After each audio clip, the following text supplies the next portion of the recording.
Testing the sound, testing the sound. 1, 2.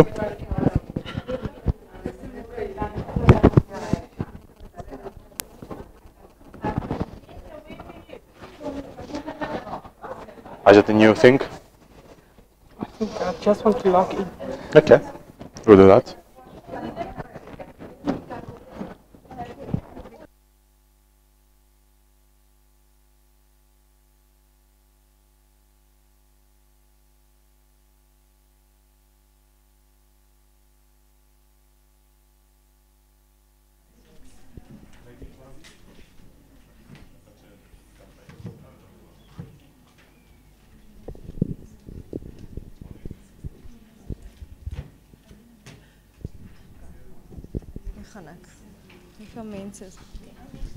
Okay, morning colleagues.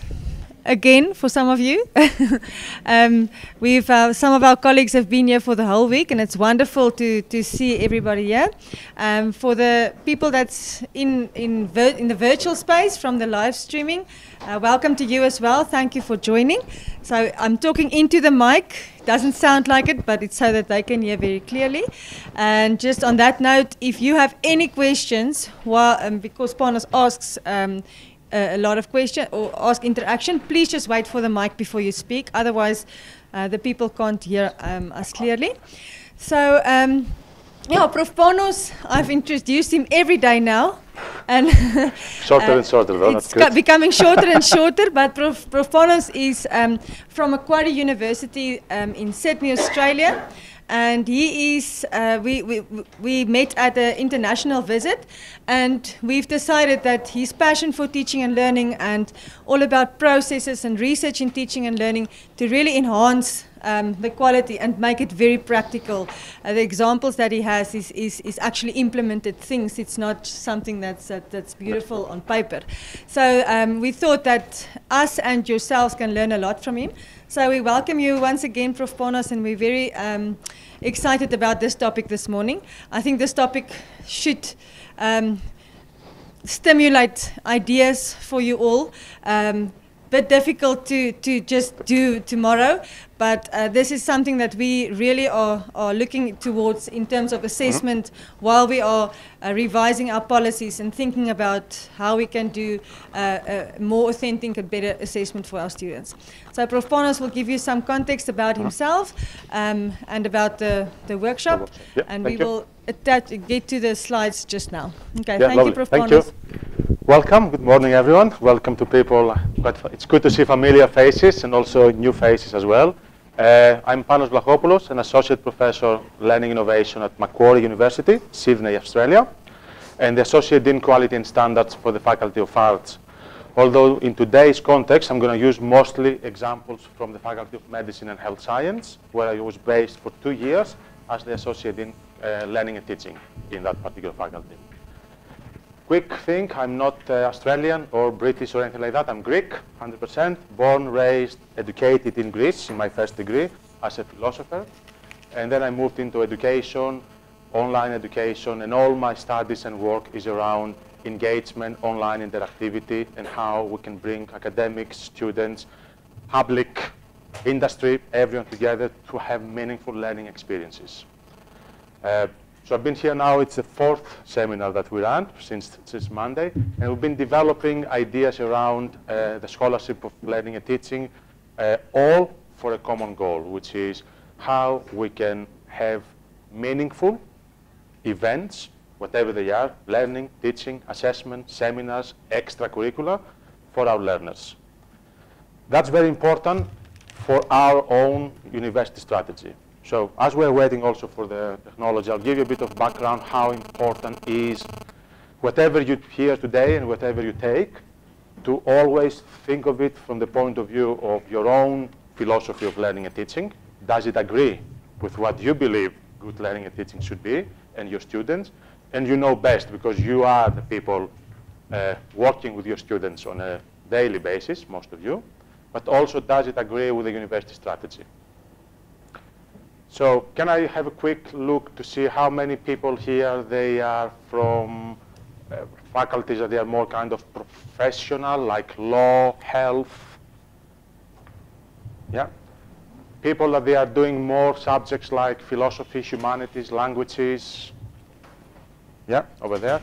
I'm on that side of the scale. I'm actually teaching areas that it's quite difficult to find skills that you can sell to a student as, you know, something that will make you money more immediately. Whereas when you go to a law school and you go to medical school, it comes almost like, yes, of course I understand what is the skill and how I'm going to put it in place.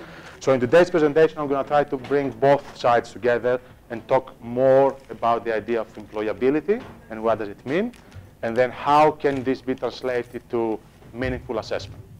Okay, so as we speak, there might be some jargon there that I'm used to because of the way we talk in Australia. Anything you want to correct or ask what I mean by that, please raise your hand or just ask questions. It's very, very important to keep this. It's roughly 3 hours workshop, but I don't try to extend to, you know, like more than that, never know. And I don't want to speak, obviously, for 2 or 3 hours. So there's going to be a number of activities, and if we finish earlier, that's fine. But the more questions you have, the more interactive this session will be. We have roughly 15, 20 people maybe in the online space, in the virtual space. The seminar is designed for active participation, so when I ask the team here to do a bit of 1 minute thinking, you can do the same, and then you can type in your answers into the online space. So we are live streaming this event for other people in other campuses to be able to do it. Can I ask how many of you actually, you already implement something around employability in your curricula? Like you are doing something with work integrated learning or industry? Yes, any example? Can I have the microphone maybe, guys? So just quickly, what is it all about? Is it something at the class-based or something that you are at a bigger scale? Yes, thank you. We start and then we pass the microphone, right? Sure.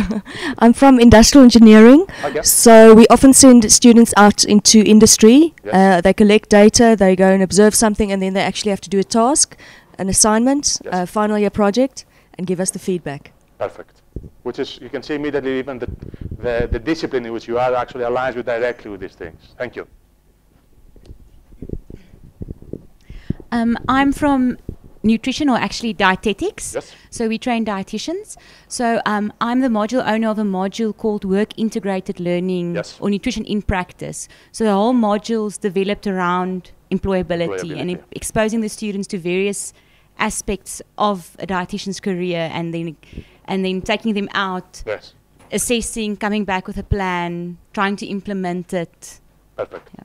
Another example, and I can imagine you have very particular skills Yes. for the dietitian community that Yes. everybody, wherever they are in the country, they should be able to meet. Yes. which is- We, Health Profession Council gives us guidelines, and then Yes, we meet absolutely. that. Thank you. Anyone else?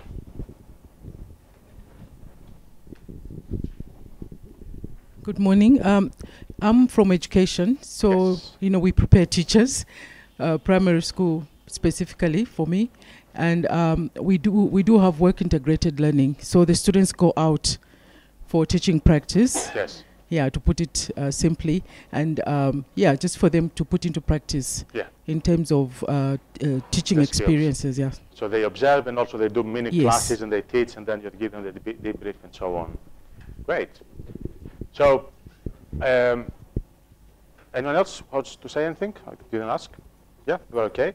So you will see that the most common approach to graduate capabilities, as we call them, or capabilities in general, is when a university offers degrees and courses where external bodies, they provide them with lists of skills that they want to see, accreditation bodies, education, B1, pretty much all in the health area, they do have it, a lot in the engineering, a lot in the law. And normally what has happened is, and correct me if that's wrong in this country, there will be some sort of mapping activity. You will map all your learning outcomes and everything in the assessments, compare with what they give you as the standards. You will go through an accreditation event. They will come and visit, or you send a big piece of documents, sometimes hundreds of pages of documents, to their offices. They will assess you, and then they will accredit your course for 4, 5, 6, 7, 8 years, whatever is the accreditation. Now, if you want to do this model or something of this model, but for the whole of the university, most of the universities, what they do is that they introduce what they call their graduate attributes, which is at the university level. The most common of them, there will be something around being a good citizen, being a professional, being a good communicator, at a very kind of big level. And then we have universities, and I witnessed a number of them, mostly in the United Kingdom, but also now in Australia, where they will take these capabilities and they will say that you have to map everything you do in your courses in the same way that you map the learning outcomes to these capabilities. For example, you run a course and your course has one assessment that is about communication. You may want to make this kind of mapping. And then at the end of the day, the students, they kind of feel that they've been developing also these capabilities. But there are very few universities that they will have a very systematic way of assessing them. Normally, they are assessed through the learning outcomes. Am I right? And that's okay to some extent. But in a way, it diminishes the value of the graduate capability. Because at the end of the day, what's the difference between being able to communicate and being a communicator, which is the capability thing? And I will explain about the difference between capability and an outcome.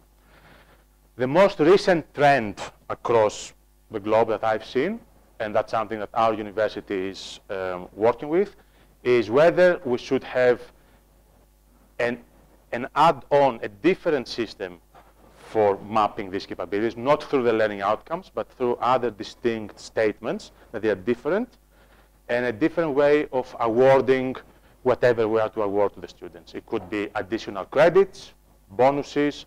The most trendy things is giving them these ideas of badges, like recognizing them, like for professional skills. In other words, a student will graduate from a dietetics course by having met all the learning outcomes. So they know all the chemistry, they know all the communication, they know all of these things, and they got high distinction. So he's an excellent student from a point of view of content and skills, but they also develop as excellent communicators and excellent influencers. They're able to influence people. And there is always this debate whether universities, they should bother to do the second.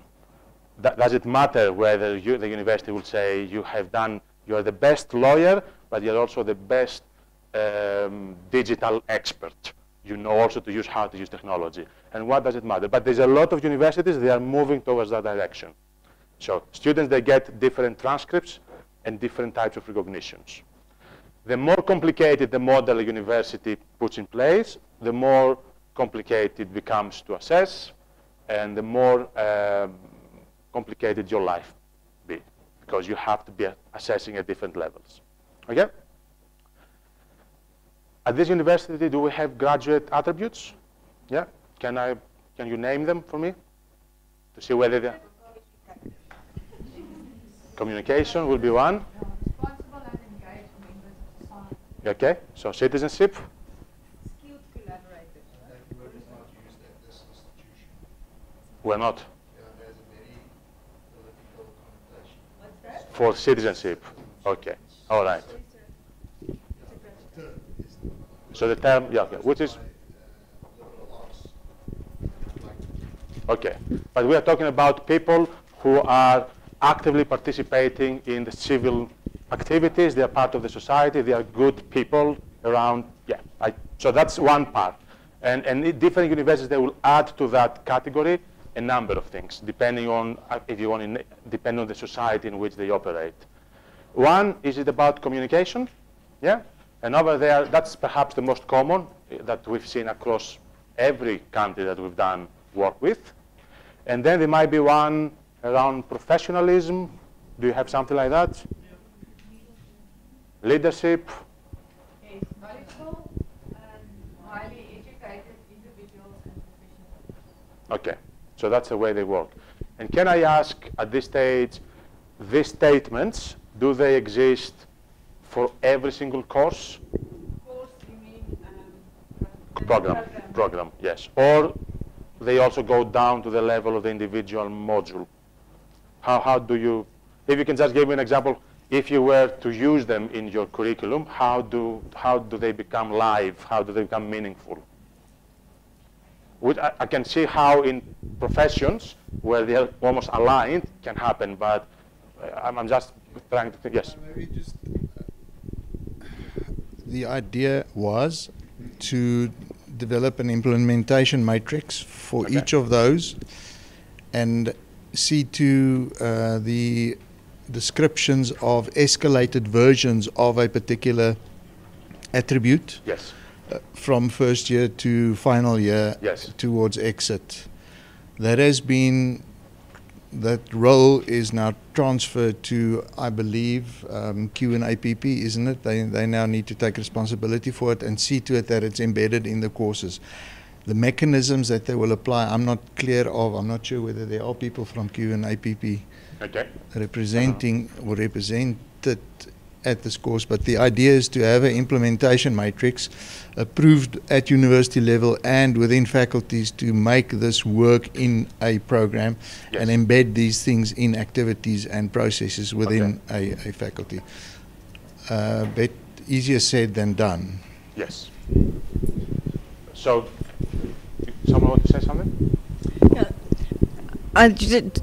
From my experience working with program documentation, we have got the exit level standards are usually of our external body, SAQA, or that's the competencies, and then we write exit level outcomes in a way that does capture those kind of things and the essence of the discipline as well, and then that needs to filter through to the module outcomes. However, the latest version that we went through, it did feel like everybody's adding everything. So it's almost like, okay, so communication, because we gave guidelines, and then it's just, oh yeah, I want to include communication skills and leadership skills. Yes, I do that. You know, I do information literacy. I'm putting it in. So my worry as an academic advisor is usually like, how can you test everything that you say you are putting in the outcome? So we are very cautious when we engage with lecturers to say we can't do everything. So I think for the disciplines that don't have a professional body, it is a phase that we're going in program revision where that mapping should take place, where the outcomes and the specific modules should be clearly and transparent to see. Outline, thank you. There's a comment or a question? In the Carpe Diem sessions that we ran last year, we tried to include it in the activities. So if the graduate attribute says in the outcome, it was written into the module outcomes that they want them to communicate, we try to get like a collaboration activity and then get them to present a PowerPoint in class or some kind of activity like that. So we try to embed it into the activity so that it's on a module level, aligned with the program outcomes and the module outcomes. And I take that the reason for doing that is again to have some evidence that this capability, this particular statement, if we're going to call it like that, has been at least been practiced in some way, and if possible, also assessed. And I will come to that complexity of introducing it, practicing it, and assessing it, which is all three different things, and depending on the different discipline, some people, they will say, I will not accept a capability framework unless I'm very serious about it and I can assess it all the way through. But that means, I don't know, our Australian Medical Council will have something like 92 capability statements. Our law, they might have around 40, 45. It's a question whether we should, it's our job, throughout the 3, 4, 5 years of the curriculum to be assessing all of these things. Or we need to pass the responsibility perhaps down to the students. That's a bit of an introduction about how the situation works. So we have every university I've been in, there are 5 of them, perhaps with the exception of one European that they are still developing. They will have 3 or 4 high-level capabilities, and 3 of the 4 they will be typical across everywhere.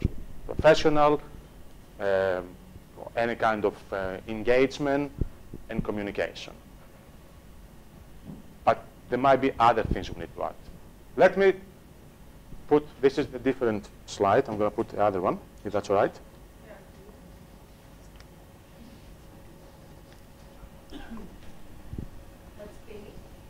That's Penny over here. It's okay. I gave you, you should have access to two sets of slides. One is the more generic, and one is actually an example, a real example as we speak.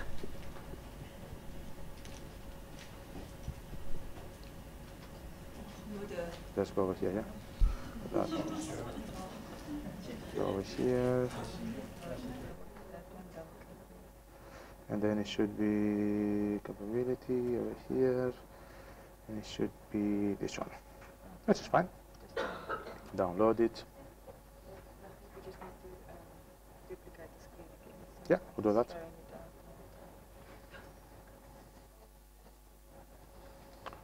Enable editing. Duplicate. Yeah, so everybody can see that now. Yeah? That's fine. From current slide. All right. There's only a few images here that we introduced to our academics before we start talking about employability. These are all taken from the same period, is in the early 1950s, and they are work integrated learning classes from the University of London on the top and University of York, I think, and the nursing department, or the ones over there. The top ones are engineers, that they do work integrated learning. And the bottom ones are nurses, that they do two versions of work integrated learning. Okay? So I have to say that the idea of getting the students ready for the work is not something that came out of the modern need for complicated societies and, competition for jobs and everything. It's actually always throughout in the curriculum. What changes is the complexity of the tools, the complexity of the skills, the demands of these things that the students need to have. So an engineer that was doing work integrated learning in the 1950s, and they will be doing some sort of sketching in a real industry, more likely they will replicate what we've seen over there, which is easily replicable in the class. Yeah, we do it. A nurse, potentially, although in nursing I haven't seen a lot of changes yet, it's actually very typical still the words that they go around and they do, but they will be doing a lot of the theory over there, and then they're going to go and they're going to have some sort of simulated environments, potentially in a room that they will allocate, and they will go and do their tours. But it's very much about human collaboration, interaction, and a lot about mentorship and a lot of learning from each other. That is at the core. This one is a prediction of a society. I don't know if you know of the Horizon report. That's an American futurist-looking organization. We take it quite seriously in Australia. What they do, you can just type it in, Horizon report. Every couple of years, they come with the trends that they see. It's a consortium of people. They see will have an impact in education and at work sometimes. So they produce a number of interesting reports. Some people, they call them self-fulfilling prophecies. Like, it's like you put these things out, you make them, allow me to say, almost like this is the way you should be doing things. People, they have the money and the power, they listen, they like them, and then they make them happen. So, there is an element there of, what type of society you want to strive for. But over there, these guys, they will say that what we should be doing when it comes, for example, now to engineering or when it comes to health, we should be incorporating more and more, for example, technology. And that if we are to survive, and I had an interesting discussion the other day with our director here about the future of jobs, that if we are to survive in the next 20, 30 years and be ready for a profession, you should be able to upskill ourselves, because a lot of the things that an engineer was doing there will be automated. For example, a computer should be able, on the click of a button, to draw a very, very basic gram, like a very basic static thing of a building. You don't need to replicate. and then what you have to do is to do the expert intervention. So 5 hours of your work that traditionally was there and paid for, now is going to be automated, and you are going to be hired in the job to do the expert work. And unless you know how to manipulate this in a different way, you won't be able to do it. I was talking to some of my linguist friends in the translation and interpretation, and they were telling me how much their job has changed with the introduction of all the Google Translates and so on. So traditionally, a person who will stay there and start translating text, people, they will not send these things for translation anymore because the very, very easy translations, they can actually take part with the Google Translate, although they're not accurate. So we have to start thinking about, when we talk about capabilities of professionalism, when we talk about capabilities of communication, what do we mean? Quick example, going back a bit to health. We had an interesting discussion with the new Doctor of Medicine course, a 4-year postgraduate medical degree, where we wanted to introduce them to the idea of communication with patients, but using obviously the technology. There was a lot of debates why we're doing that and so on. A report came out from Australian Medical Council suggesting that our doctors, they cannot maintain eye contact with their patients because they are always looking medical records. And the patients, they feel that they are not actually getting a real diagnosis. Also, the doctor, what he's doing is he goes there, takes the medical thing, reads, and at the same time talks. Okay, yeah, tell me, so what happened, and what medication are you in? And they will not maintain any kind of contact. And they are, and from this point of view, and I face it myself, you feel, well, if I wanted to go and Google my diagnosis, I would do it myself. They believe there's something wrong there. So now we try to introduce, okay, how can we do this kind of 10 minutes consultation, which is the most important consultation when you go to the GP, the medical practitioner, that it feels more humane. And they said, if you can please let them, teach them in the universities how to type on a blind system. Actually, they can type and they can read while they're talking to people. It would be a good start. Yeah? Basic skill of the 1970s, typing and talking. It gets complicated, all the way to, you know, using tablets to take the diagnosis and all these kind of things, and security and safety and confidentiality on all the things. If you look in our skills plan, they're all there. So we say, you should be able to confidentially treat this. You should be able to do this. All of these things are skills. But how they translate in activities is a bigger question. So, most of the universities, all of the universities, they will have their academic curriculum. And the academic curriculum is what we teach them, with the content being the primary force around it. So you are experts, you want to teach chemistry, you will start directly with theories and all these kind of things. And this is a variation of learning spaces, not the most innovative across the places, but you can see that the academic curriculum students, they will study it in the theater, they will study it in the libraries, they will study it in the computing lab, potentially they will study it in groups and teams in the way that they will do it. But what you see here is very much a lot of, well, pen and paper in different versions. It might not be pen and paper, it will be you interacting with a resource. Over here is the practice curriculum, what actually should happen when they go out in the curriculum. In our university, the students, they will get the experience of doing, let's say, a field trip, potentially in their 3rd year, and in a work integrated learning unit. So that will be in one of, or potentially, if you're lucky, 2 opportunities across the curriculum to go and put what you learn over here in practice. In music, they do a bit more. They might, because it is a music-driven curriculum, they will actually go and practice and practice and practice. But also this type of practice will be very much individual. Yeah, they will practice with their own instrument in their own space, not necessarily in a real place like a concert hall or an environment. So the second parameter we bring here is the environment in which learning and teaching takes place and how we can actually be with that. I used the forbidden word here, apologizing, the citizenship, but that's how we call it in the university. But what we mean by citizenship, as I said, is this kind of engagement in that kind. So we can call it an engaged citizen. That would be another way of putting it like that. But the big question always is, are we talking about learning outcomes when we write capability statements? When you read the capability statement and learning outcome, do they feel the same? Do you have any views on that? Any comments? Yes? Especially for people, they are given this as well from a... In many cases, it feels to me like learning outcomes has a lot to do with content still.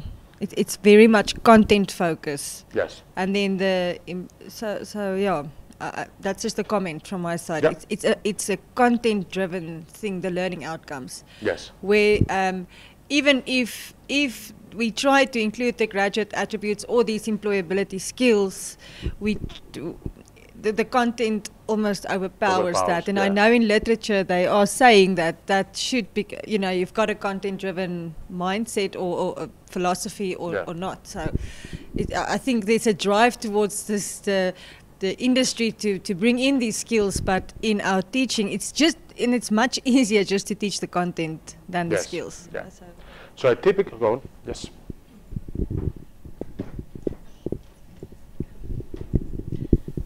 Just from an engineering perspective, we've got the Engineering Council of South Africa, which is like our governing body. Yes. So, and maybe it's just me, so I can't speak for everyone else, but when I consider my learning outcomes, I basically just look at the Engineering Council of South Africa. I actually don't even know what our graduate capabilities are, because some of the things covered in the EXA Engineering Council outcomes are things like being able to communicate, being able to be a problem solver, that sort of thing. So we almost, I won't say ignore, but I ignore the outcomes, the graduate it's not graduate only you, outcomes. Yes, it's not only you.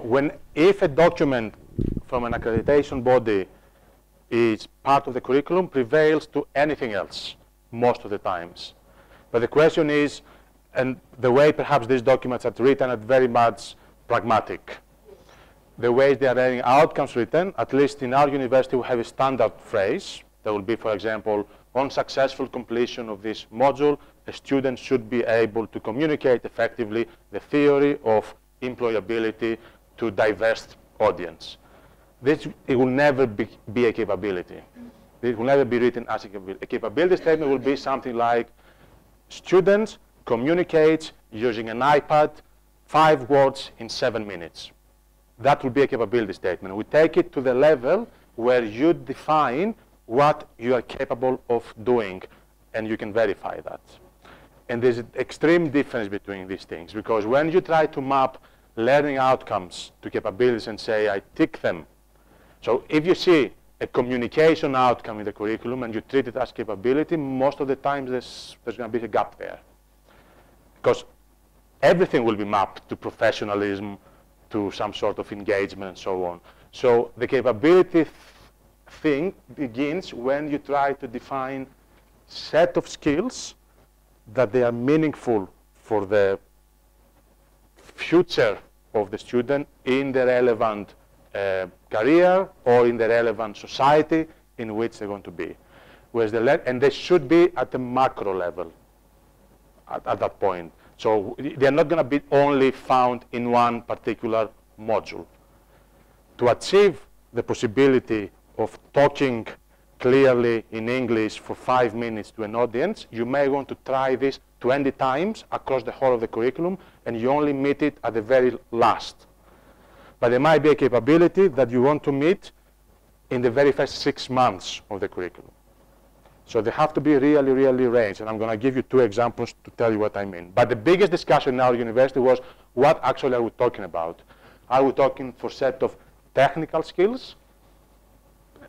Are we talking about these things? Which is a difference to say a student should be able to observe what an engineering process is and recollect it and tell us. And it's a different thing to say if they can perform the thing that this guy does at the left accurately in 10 minutes, because these are the industry standards. or in 20 minutes, or in whatever case you're going to put. In education, where we get a lot of people who say there's a difference to say that you have developed an empathy or an emotional connection with a child, and it's a different thing to deal with a situation where a child cries within a class.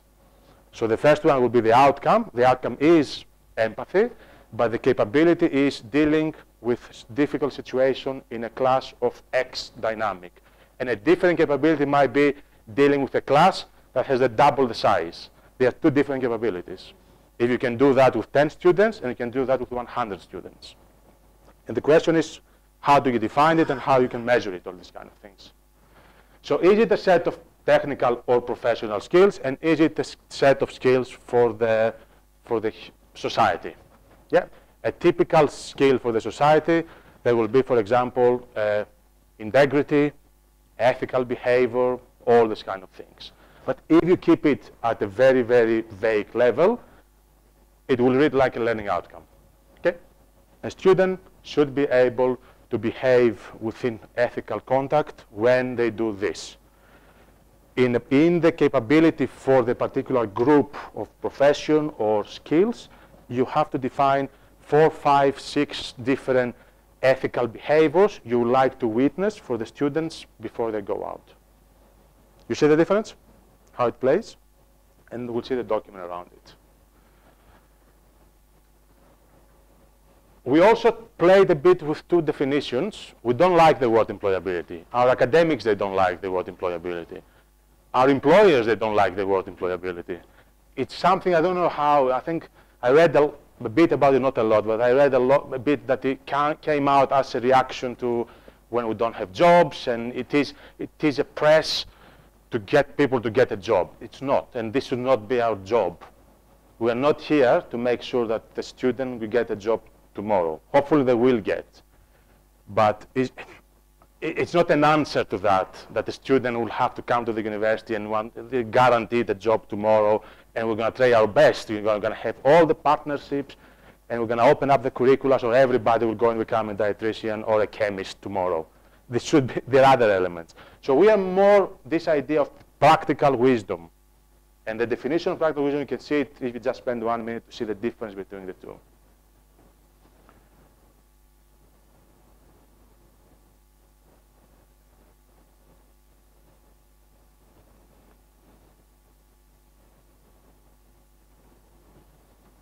So in the employability agenda, which is pressed on us on a number of occasions, we try our best to get our students fulfilling the requirements for a job immediately. The most extreme example I've seen is a university employing its own students for a 6 months period. I'm not going to name the university, just because when the government does the review of what is the most employable university, their students at the time they say they are employed. And they do that in kind of dodgy way. Yeah? And they are, at the moment, in the UK, advertising, we are top 90% for employability. 6 months later, we are not going to be. But for now, we are top %. So there's the game of rankings in the universities. Are you the most employable, the most technical, whatever? And universities, they find their way around it. But if you put all your energy to that, I feel it's not fulfill any particular good for the student. If nonetheless you put in your capability statements things that they will prepare them for a variety of skills, a variety of jobs, a variety of careers and the way they do it, and most importantly, how they can improve this, then we are in the good direction.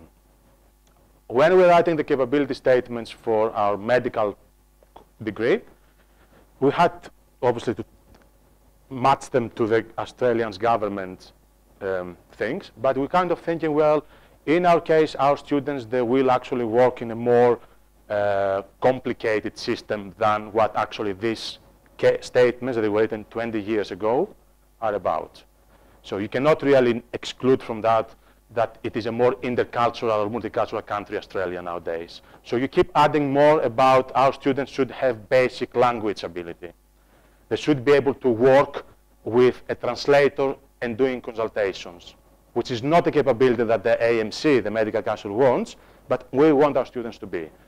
It's tremendously different, the dynamics, when you have, let's say, a Greek patient in the hospital, like my mom when she visits, and I am the translator to the doctor, and the doctor is communicating with me and develops empathy with me and not with my mom. Yeah? These type of things are interesting little things that we added in our capability framework, which then need to put in the curriculum and then assess them to make the difference. So that is what I'm talking about, these little things that relates to your society, the industry in which you replicate, and be ahead of the game. Okay? Is that your understanding of capabilities? Very much? Okay, it's a good starting point. The improvement of the job is a bit interesting. I'm yet to find out one industry person from wherever, from banks to engineers, that they will say they don't love critical thinking. Critical thinking, everybody loves it. But what is critical thinking? If actually you are doing critical thinking, you're going to go out and critiquing. And they don't like that often.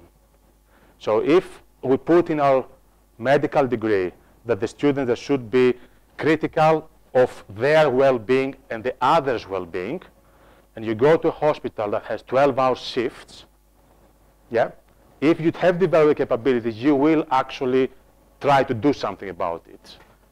It's a different ability to say you have to cope with 12-hour shifts, and you have it there because that's one type.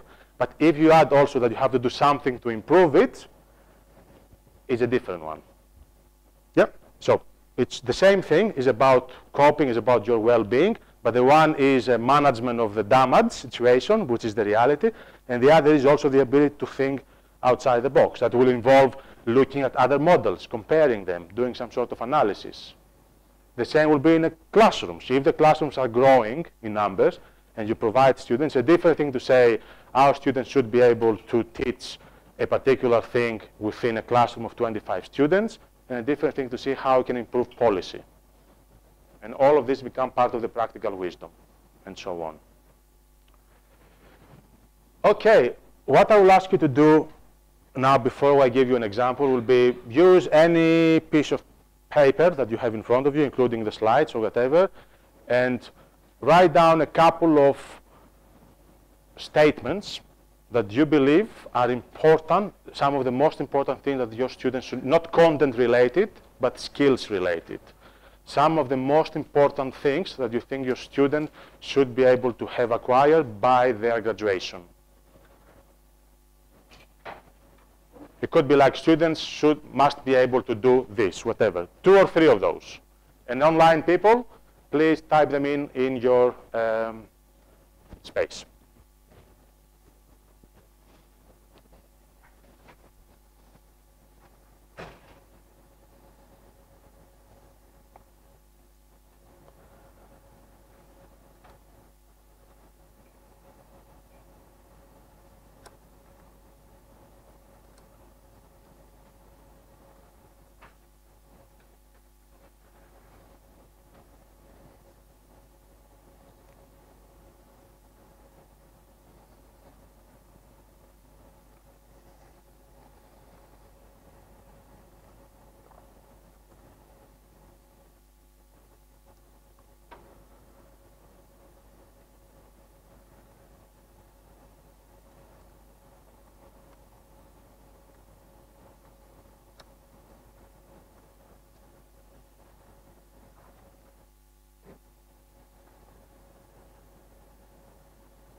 I have a lovely photo of Penny here.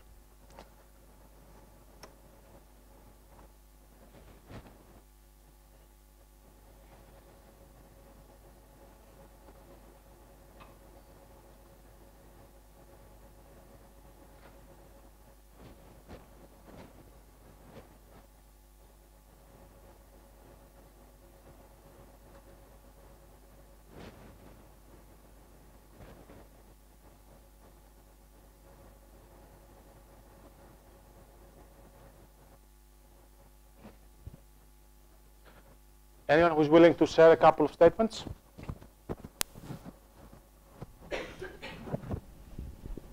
Yes, can just get a microphone.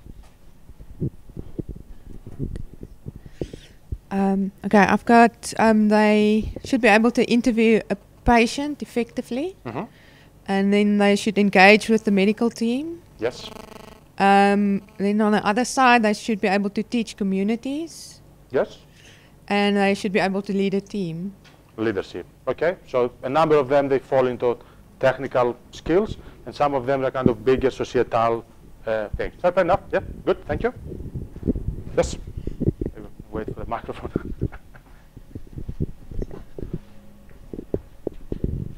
All right. Okay, I feel that they should possess the ability to function multimodally. Yes, multimodal. And what I mean with that is the interchangeability between different disciplines and domains. Yes. Because students normally, they're so highly focused in one domain that they can't focus on intersubjectivity, they can't move between different levels of disciplines, and obviously critical thinking. Yes. Transcendental ability, and metacognition on higher levels. Metacognition. Yeah. Thank you.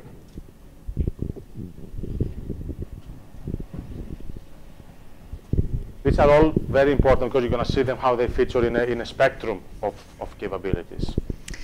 Okay, so I'm from the discipline education, and what will be important for our students to know will be how to plan an effective lesson, to be qualified to train extramural activities, maintain good interrelationships with colleagues and learners, and be qualified in the certain subject they're going to teach.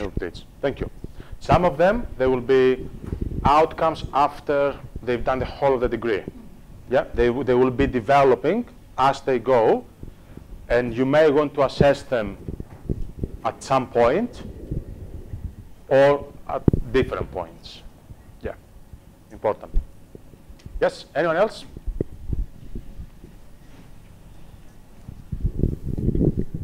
I'm with industrial relations or labor relations. Yes.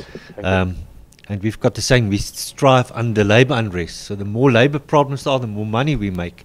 So it's very important that the students should develop negotiation skills. Yes. It's not something that you can teach them. You can give them the recipe, but they have to practice it. The other one is to stay calm under pressure and to develop a natural feeling for what is fair or natural justice. Because you walk into a scenario of wage negotiations or a strike action, and you immediately want to choose sides without listening to one another. And I think that's the most practical skills which they can only learn practically in the workplace, not in the classroom. Thank you for that. Influencing, I think the World Economic Forum defines influencing skill as top 5 across any profession. We try to teach influencing skills from our philosophers all the way to our doctors, all the way to the linguists.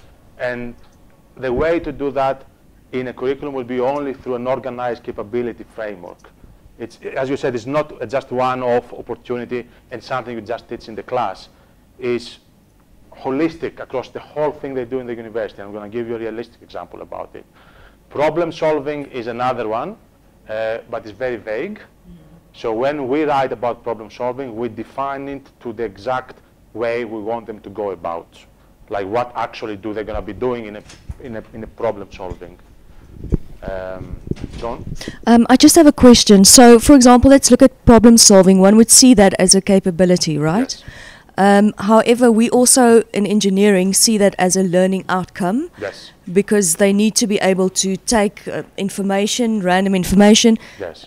Critically analyze the information and solve a problem. Yes. So how do we distinguish, in a lot of these things, I know there's a difference between a capability and an outcome, yes. but to me, some are very similar. Yes. I struggle to see how I can split the two.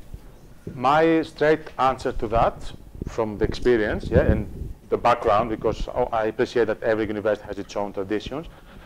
If someone puts a problem solving in a learning outcome, normally it's going to be written something like that. Students should be able to solve problems in the area of mechanical engineering with accuracy. When I see that at the at the module level, normally I will tell them this is extremely vague and this is the outcome after 3 or 4 years of the degree. So I will take this as a capability statement and I will ask them to tell me if it is a year 1 module, what exactly do you expect? And normally they will tell me, all right, what I mean is student should be able to recognize what the problem is. And that's an outcome.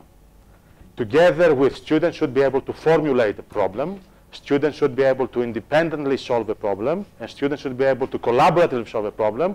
All these 4 together, they make the problem-solving capability that I will testify somehow, and we'll talk about the assessment, that you've done all of these things, possibly at particular times, but definitely by graduation.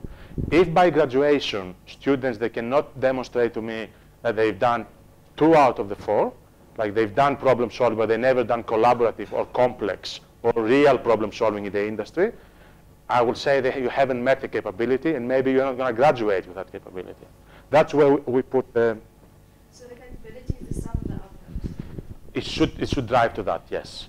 And it should be what you're aspiring the students to be able to do collectively. Which takes me to another point, which is around designing everything in a university at the program level as opposed only at the module level.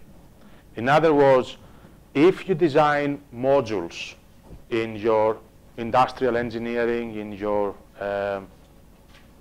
health, standalone, a lot of us, we're going to stuck at the same level. So I witnessed the same learning outcome, the same part of a capability being practiced again and again and again, assessed 10 times. How many times do we assess referencing? In my university, 100 times. Do we need to assess 100 times referencing? Why do we still assessing referencing in year 3? They should not be able to progress to year 3 if they have not done referencing. The year 3 is the year before graduation. They should be doing advanced things. So if the capability of academic literacy, or whatever you're going to call it, involves referencing, plagiarism, all of these things, you need to know exactly at what point in the curriculum you are teaching them and at what point you are assessing them. And that is the capability framework as opposed to the learning outcome, which is mostly at the level of the individual unit, or module as we call it, we call it unit in Australia. That was playing as I was speaking, yeah? Maybe it was on a timer. Let me give you an example and then we're going to do a little activity. Using some of the interesting things like the idea of metacognition and reflection, which is another of the top capabilities. Everybody wants reflective practitioners. Metacognition is an interesting thing because it involves a lot of ability of the students to practice this, but then they should also put it in practice in a real world, in a real document or a real situation. In action, on action, we'll see that. Prof. Panos, I'm just going to read 1 or 2 of the online comments. Yes, please. Yes, of course. And then you can just answer that. So Ruth is saying, nurse a patient empathetically whilst taking medical history on admission. Yeah. So that will be something perhaps that will come from the nursing council. They will write something like that and they say this is one of the 40 capabilities. When it comes to the nursing degree, we don't have a nursing degree, but I'm an external reviewer for a nursing college in Australia, a private nursing college. I will see this statement replicated as a learning outcome 4 or 5 times. Exactly the same thing. And then I will call them back and I say, no, you have to scaffold it all the way through, so by the end of the degree, they should be able to be doing that. But they cannot suddenly in year 1, in the very first thing, like imagine students, year 1, session 1, which is our first semester, in 6 months. You throw this statement there and you say our students should be able to empathetically take history or talk to people. Are you confident that they will develop this skill by doing 1 module in communication? No. You have already planned another 5 modules of communication, but you just throw the same thing. Okay. You will scaffold it and say, well, we should be able to introduce them to the notion of empathy in relationship with patients. And then you want to add your flavor to that. It might be that you need to add more interpersonal or intercultural relations, and you expand it. Okay, I'm just doing one more, and then Helene Dreyer from Consumer Sciences. She said students should be able to bring the theory into the everyday context of consumers' realities. Yes. Perfect. Which is again at a macro level. I would say if you do it at the module level, you will define exactly which theory you're going to be teaching in a particular thing. So every module will say you should be able to teach the theory of employability in that particular context. But as they develop, they should have acquired the ability to unpack theories. So if a new theory, and a new theory will come up after graduation that they haven't been taught, so the capability is the ability to read theory. The learning outcome will teach you through playing with different theories and the skills you need to do it. That's how we go around it. Now, I will just quickly talk you one and then one from the Faculty of Arts. This is the one that's already fully developed in practice, and we know it works. It's in a Bachelor of Clinical Science, and it is a two-year accelerated pre-medical course or pre-health. It's the only 2 of this kind in Australia. The philosophy behind the degree was students that will do a mixture, so it's not a medical science and it is not health science, it's clinical science. So they will get enough foundational knowledge of theories around anatomy and I think this might be on a timer, on human biology, anatomical science, physics, all the way to practice and do some sort of clinical skills. Once they graduate from that degree, they can move into medicine if they have the necessary skills, physiotherapy, they can go to any of the other health or para-professional things. If they go into that, normally they will articulate into the 2nd year of the particular degree because they meet the standards for the year 1. So year 1 of health in Australia will have very typical curriculum. So everybody will do a bit of all of these things. Now, I was the Associate Dean Learning and Teaching at the time, and the Dean arrived and said, I want this thing to be able to absorb in its totality as many capability statements from across a number of health sectors. So we want the medical council, we want the nursing council, we want the physiotherapy council, we want the, just name it. So we have to go and do a map and say, well, we cannot really throw there 180 capabilities. It's going to be totally impossible. What we have to do is to devise our own capability framework that puts them in kind of a particular order. Let me take, I'll do that in a bit. In order for them to be able to say that they meet the things and they are assessed. How do you do it? The very first thing you have to agree was what does a graduate look like? And you will be happy to know that this is our main things. So we came and said that so this is not at the university level.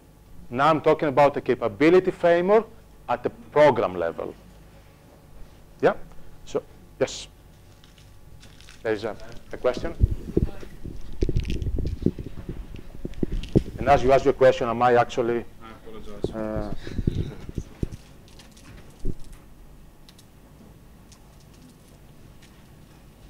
Yep, I'm listening. I'm just putting this. I did something wrong.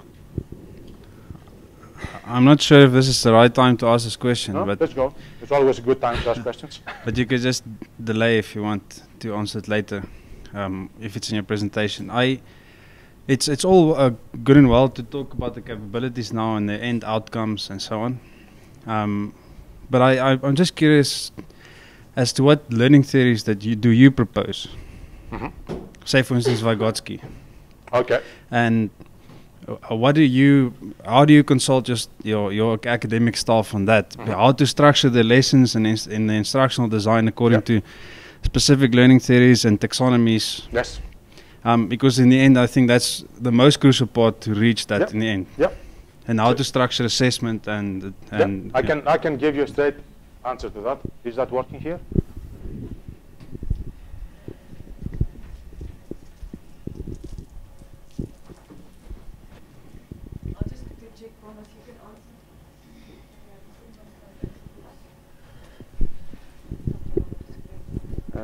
Let me just put current slide. Let's see what we're going to play. All right. I'm going to divert for 2 minutes just to provide an answer. All of the things we are talking in the last 3 to 4 days here, including what we're doing today, assumes that academics, they follow a particular way of thinking when they come to design their learning activities and their assessments and their teaching.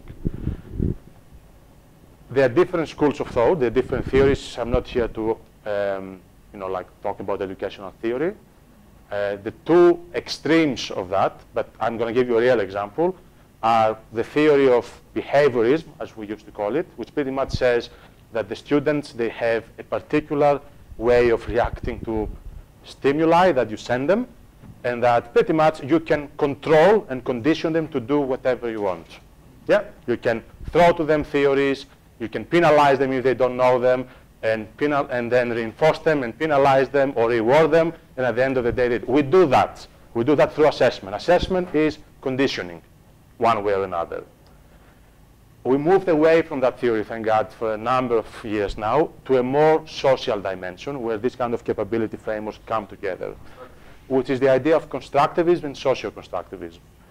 In pure definitions, it will mean we construct realities, we construct the knowledge, we construct understanding together, and we try to put to this new reality that we put as many perspectives as possible. So it's not just the academics or the theorist against the student, but it is other perspectives, you open it up, the perspectives of the students and so on. Actually, it's a good pass to what I'm going to talk now. The only way actually to go around capability development will be to apply a socio-constructivist approach. Means it's a truly collaborative thing. It's not myself and the medical council writing the statements, passing them to the students and asking them to tick the box. And like soldiers I met number 1, met 2, 3, 4, I'm a robot, I'm programmed now to go out to the society to do it.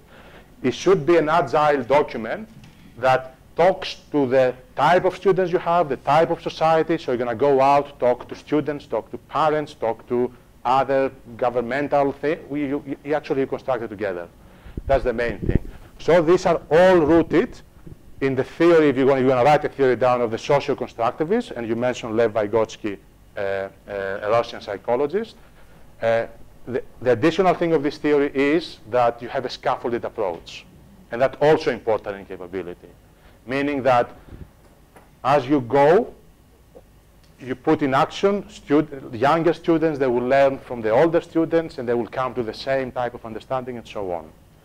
So what I don't advocate is you go behind the closed doors at the end of the sessions and fully develop the capability framework, pass it over to your curriculum, and then put your students in the process of meeting the target that you set for them. That's not the case.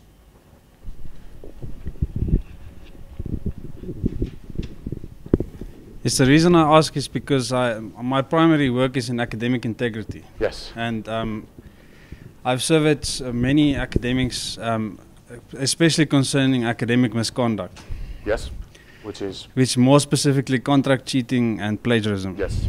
So I've experienced that staff, not all staff, but there are many staff members that are brilliant content managers, but they struggle to understand, for instance, competency levels. Yes. When teaching and when assessing and when creating assessments or any form of activities. So that's why there may be a mismatch between the understanding of capabilities and outcomes and how to obtain those outcomes through matching outcomes and capabilities with competency levels. Yes. And that's why I asked for the scaffolding. It's from first year, concerning the outcome of the level of that specific module, the year, as it relates to graduate attributes. Sometimes the competency levels are far too low in the third year level. Yeah. Or it's far too high in the first year level. Exactly. So when students start to do assignments, there's a discordance, or just discordance, sorry. And they don't understand why. And that's why when we create assessments and assignments, we actually set the trap for the students to plagiarize. I couldn't agree more. And I'm responsible for the hearing committee at the university, as we call it, which is all the cases of plagiarism that will come to us. A lot of the students, they will it's a very small diversion, not necessarily irrelevant to what we're saying, but you will get students thrown at the high end of a capability expectation in year one. And the only way to go about it is either to find the most motivated one. They will try to kill themselves to find millions of hours to study it so they can pass this particular difficult thing you said. A lot of them, they will go around finding ways or finding so if the capability of technical writing, like report writing, is there in a profession that has standards, for example, how do you write a medical report, a critical incident. If you haven't taught them that, they haven't been exposed to different other types of writing. Some of them, they cannot even write 200 words in English without making mistakes. And we come from a country, Australia has 22% international students. You go there, you throw them to that. The very first thing is going to go is either go to the ghostwriting, which is go and buy or contract someone to, and they do that for $100 to write their assignments, or they will fail and they will do a number of things. So it's learning outcomes, capability statements, they should match, they should be scaffolded and they should be assessed at the right level. And that's about the framework I'm going to talk to you about. So thanks for the question, because actually they bring the root of the design. So in this particular case, the capability, the question was what graduate look like across the health community. There will be a similar thing, what a graduate looks across the education community, across the engineering community. We went to say that the graduate will look like a scientist and scholar, which involves all the technical skills and theoretical knowledge that they need to do. So this one covered all the content type of learning outcomes. But we still need to portray them as a capability statement, like high level, not just at the unit level or module. The second was engaged citizens, which is the idea of being a member of a community, having integrity, all these kind of things, participating on a number of things. And the other is the professional, that talks about the ability to communicate, the influencing, all these things that a modern professional should look like. At the university level, normally this will be there as graduate for everyone, but we had to go and define them now. What does it mean for the particular degree? So we're talking about program level or degree level capability development. You do have something like that at the degree level, but the other professions, more likely, they will have the university ones only, and they will keep only on them.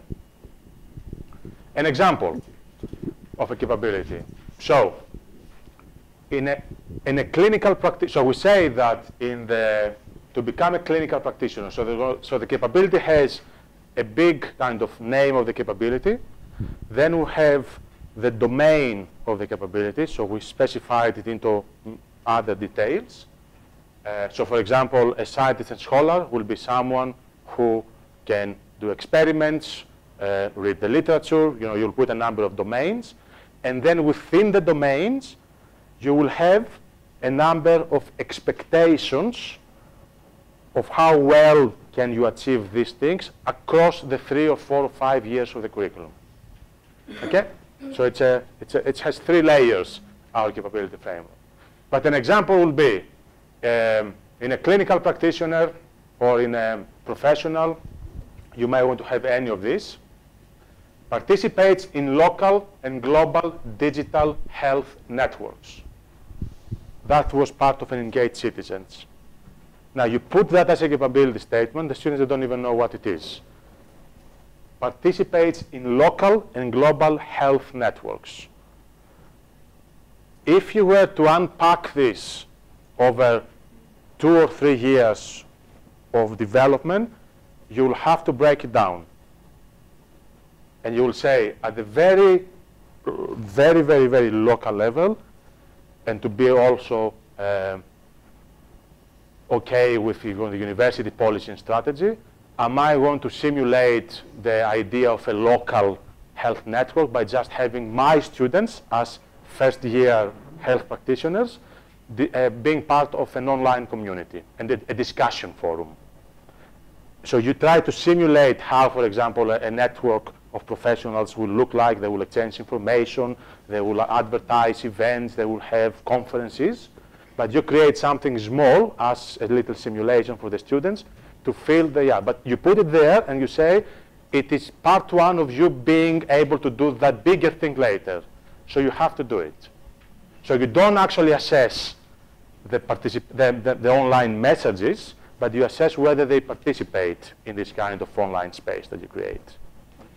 In the second year, you may actually want them to go out and explore what networks exist. So go out, and there will be, for example, the Medical Council of Australia network. It's a platform. You can get a guest visitor's access if you request it, and then you can review, you can participate in big debates of health in the country and so on. And then in year 3, you may want to assign them to a particular network and have as an activity that they make a contribution. So in public health, for example, we might want our students to say, you go, there's a big debate at the moment where people, they vote in a way, they put their preference towards a change of policy. I want you to go there, use the knowledge you have, and make an intervention, and bring me the evidence. That's in terms of the digital participation. Has nothing to do with any individual module. It's the big picture. They will do it outside. Similarly, effectively communicates with patients, peers, and health professionals. Patients, peers, and health professionals. You start with the peers, is the easy one. Yeah? So, safe, control in year 1, can you effectively communicate? And what is effectively communicate? Can you influence someone? Can you do this kind of things? And then in the second year, where, for example, you might have some simulated patients, we will create activities for them to come and do it. And then in the third year, you might have a bigger event where you call professionals inside. Whatever you put in this statement, in your mind, you have the evidence. So capability statements are automatically aligned to evidence. And the evidence, they don't need to be always assessments. They could be evidence of extracurricular things that they do. There could be evidence of additional education. We had students that they say, actually I studied this degree, but in the same time I'm doing an online course in communication, on health communication. Can I bring the evidence of my other degree that I developed? Of course. It is about you as a person, how you develop, not how the course develops you. Yeah, that's another big separation of the capability statements. In the education profession, for example, you may want to have some additional volunteering work.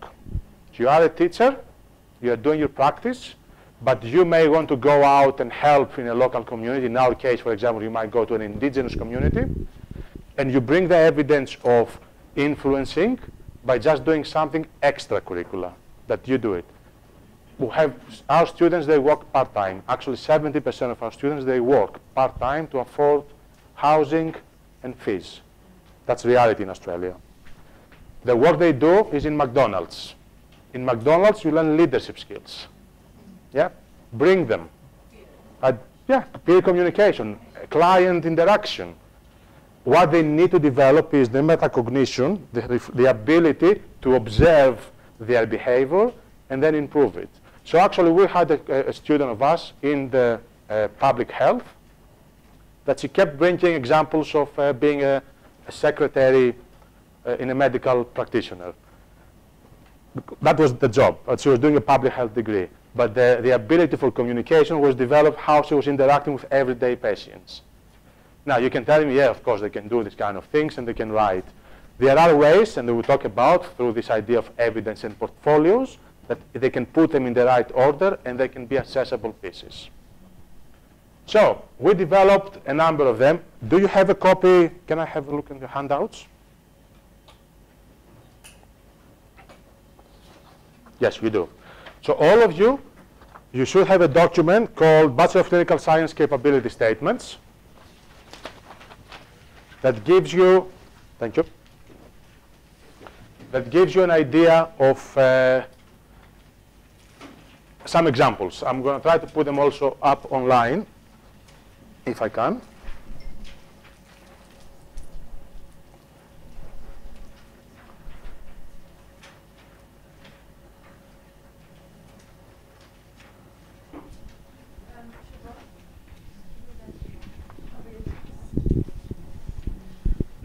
Prof. Panos, while you yes. searching for somebody, Irene also just made a comment and said, am I correct if I say if different module outcomes focus on a certain skill across different years can contribute to a capability outcome? Yes. And that is if you do, what we're going to speak after the break, if you do programmatic assessment, which is you are assessing not only at the unit level, but you reserve a big piece of assessment at the program level, okay? Which is, and the assessment could be formative or summative. You can actually give real credits or you can give recognition to the students. But looking at the capability statements,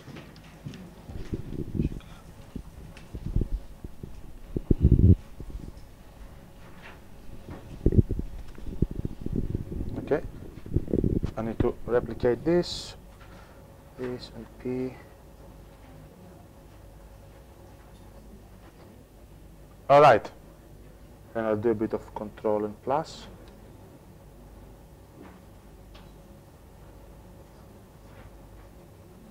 Is it relatively visible?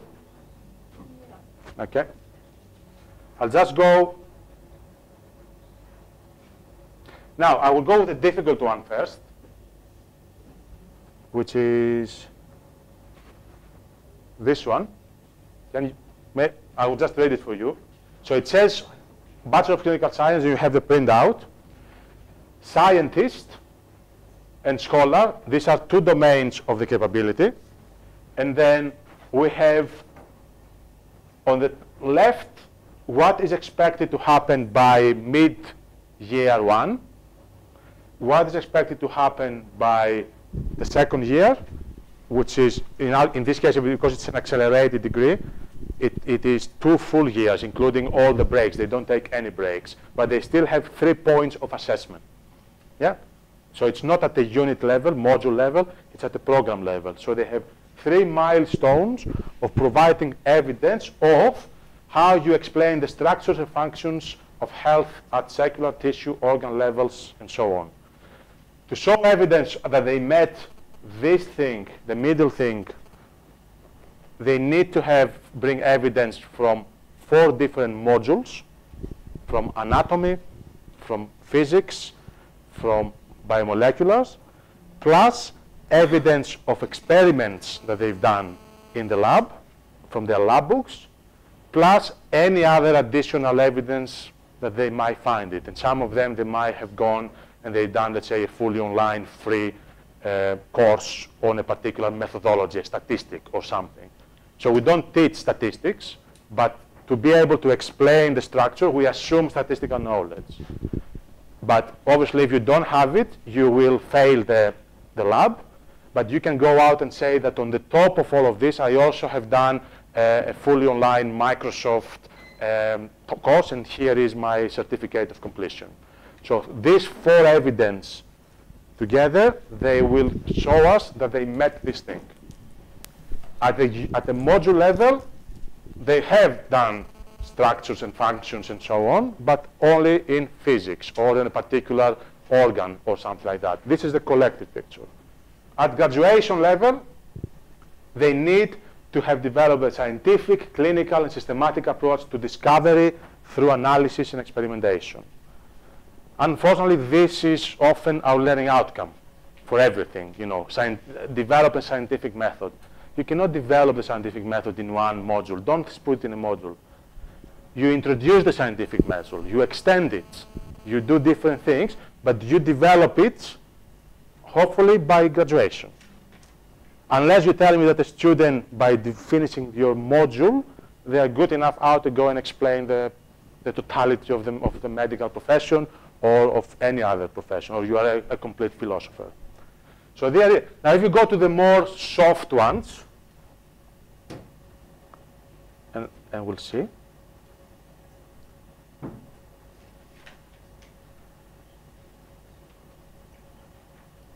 Okay? Behaves with integrity and compassion. It's exactly the statements from the medical council. They want people to behave with integrity and compassion. What do you want the students to be able to do? I mean, qualify this for us. So we will say, well, at the very, very level, as a student, they should behave with compassion and integrity at the university community. That's part 1 of the capability. So we say that you follow university policy, including honesty. So if actually you plagiarize, you failed. It's so severe. Plagiarism is so severe in this particular profession. I can imagine in any profession, but yet alone in health or law. In law, if they plagiarize, they're out of the degree. Full stop. Because they will never be able to register ever as a lawyer with having their transcript plagiarism case. Now, you tell them that in the policy, but now if you make it part of the capability, they know that they have to bring evidence that they are honest. And the evidence they can bring is actually that I have no case of plagiarism. I am actually clear. I'm okay, and I'm conscious about it. I'm keeping an eye. So when the time comes, shall I buy the paper online or not, more likely you will think twice and you will go and seek some advice. And works really well in that. All the way to identifies ethical issues from interactions between students, patients, and staff. So first one is get an idea about what integrity is. Second is practice it a bit in the university, and then hopefully by the graduation, you will be able to analyze ethical aspects of health, including issues to autonomy, consent, and so on. And that will be through a simulation they've done, through the practice in the hospital, and so on. You get the picture? So that's how it's been kind of written. We're going to break in a few minutes.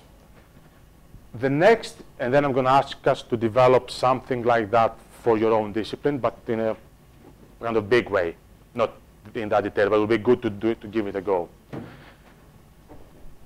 This thing was developed between the executive team, so that was the executive dean of the faculty, because it was across the course directors, the associate deans, a number of consultants, highly socio-constructivists in that point of view, a number of consultants that they came to give us their opinion, and then negotiated to some extent also with the students, and then after the first cohort went through, revised to make it more, like understandable by the students. So it's an ongoing document, but still keeps its value.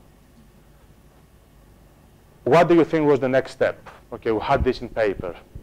everything was on paper. The biggest difficulty we had was, where is the evidence?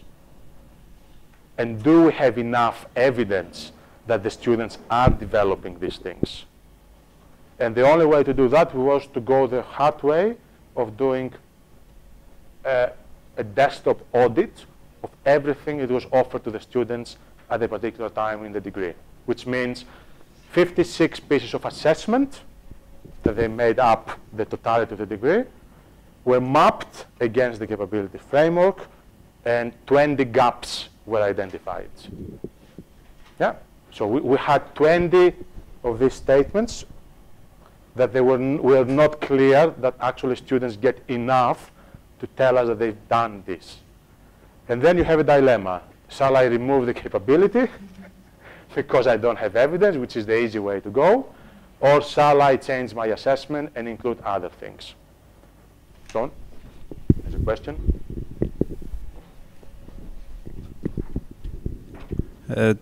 To my limited knowledge, I think the only faculty that at our university does this on a higher level is actually theology. Because they have their... because they... they have the higher level, exactly. Yeah, because I mean they have the advantage of a seminary, because they get their degree from the university, and the seminary has a collaborative agreement with the university. So the seminary is in control of developing these portfolios for each student, and they are also enforcing some of these activities.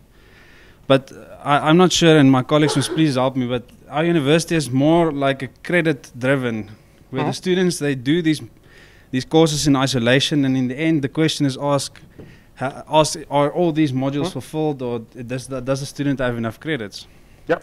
So there's little to none, or very, depending on the faculty, communication between program managers in each faculty, because many of the courses are done across the university. Yes. It's not everything housed within the faculty. So I see this, for instance, with academic literacy. Normally you would hear statements that the lecturers say, I'm not going to touch academic writing because they do that in their first year. Yes. Or I'm not going to touch this because they do that, or they do that. And this has really caused such a disintegrative approach. So we've moved to a compliancy and reactive model in our university, according to my understanding. And I think it's for most universities because the systems are too big. Yeah. So I just wanted to speak to that as to practical advice as to, I know that you'll need some ethics champion somewhere that enforces these program managers, maybe external to some curriculums. Yeah.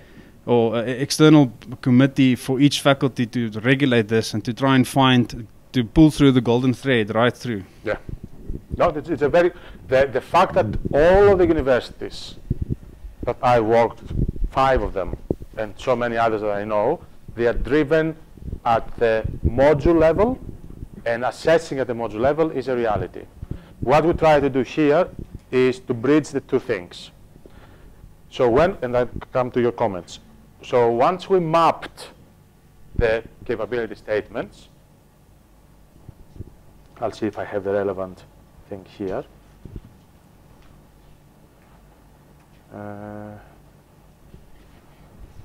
Current slides.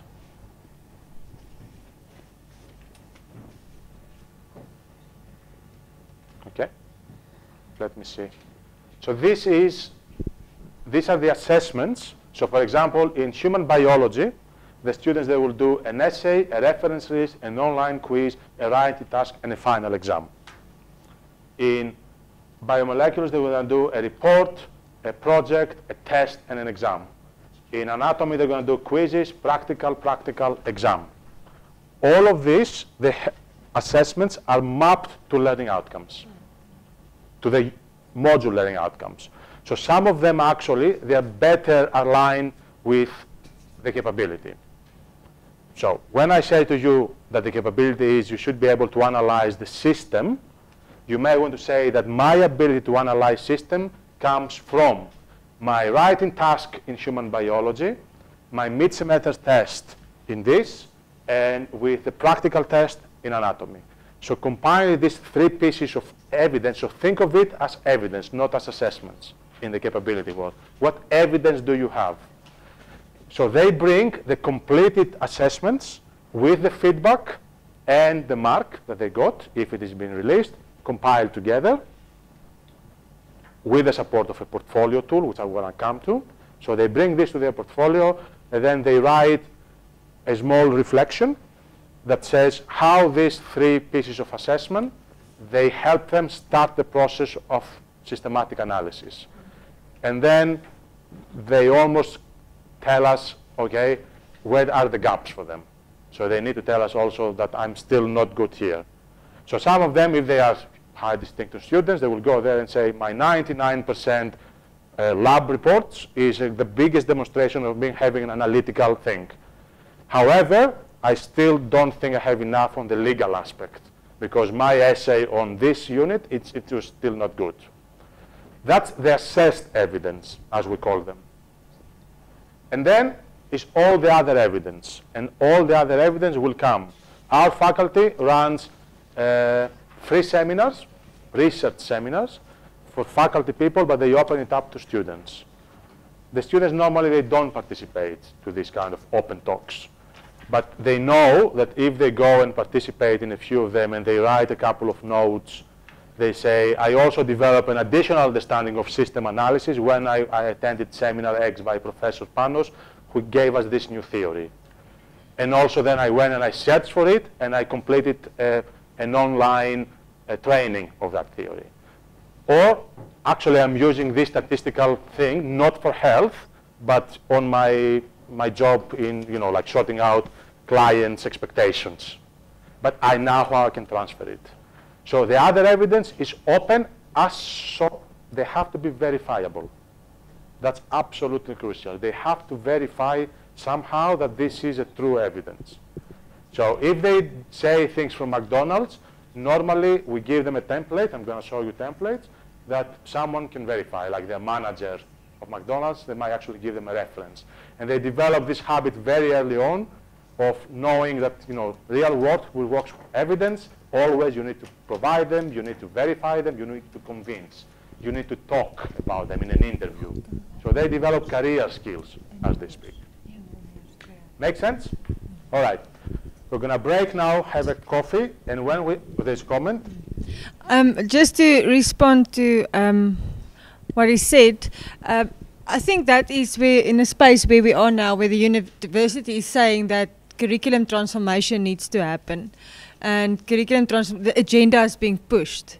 And that is exactly what curriculum transformation, it's changing with these things like whatever industries say, etc., etc. So I think the agenda is there, that what is lacking maybe is the leadership skills, or not the leadership to take that and really go in a process that will take time and effort to do this kind of design of a qualification or a program. So I think the time is now, if you have a program or a qualification, especially if you've got, like I'm just saying, engineering that's coming through an audit in 2 or 3 years' time. Law is exactly at that space now. Where we go through a process to enhance the learning experience. And these things are very new things, not new, but it's so relevant. And I think we should be open to that and get involved in curriculum transformation and renewal, and to make it happen, because it's not possible. It is possible. It's just, like Panos been saying the whole week, time. It takes a lot of time and expertise to do that. Who's the responsible office for this? The faculty. So curriculum transformation comes from the faculty itself. So in terms of the deputy deans, your deans, that is the people that needs to keep the curriculum alive. Also, DVC Teaching and Learning, and he's got faculty members. I guess that's the only way I can see it work, because if Centre for Teaching and Learning is coming and say that you need to transform your curriculum, you won't get buy-in, or it won't be done. After the break, and once we do a bit of an activity, I also show you how we try to do exactly the same for the most vague program in the university, which I'm responsible for, the Bachelor of Arts, that has no single accreditation, no single expectations from the industry, but we want to define equivalent to the medical profession. We need to know what are the capabilities of a human, and what does it mean to be, and it's the same process. Wherever I've seen it from everywhere, it's the same process. The big jump in thinking here is get out of your unit or module and think bigger. If we accept this as a proposition, that we are willing to open up our modules in a collaboration so we can see how we can together glue the experience of the student, we can do that. If we're going to go back and start developing capabilities for our modules, it's not the answer. It's not going to work. The learning outcomes you have, I'm confident they are good enough because they've been approved by a committee. The question is how your learning outcome, together with the learning outcome of the other module and the neighbor and the other, potentially across the university. Because if there is a gap, is there a space for electives? Yeah? That's another big, powerful thing. Electives in the university are treated mostly in this idea of general education. Off you go and try something, which is good. But sometimes the elective could be diverted to fill the gap. So if your degree, your course, does not provide you enough communication, maybe linguistics next door or media, they provide the communication unit that bridges the gap to the skill you need. Because you know that across the, our students from the clinical science, they go out and they take an elective in social media. If they take an elective in social media from the Faculty of Arts and Media, they learn the theory, and then they have the evidence, for example, of how they could do this global network thing in a social media.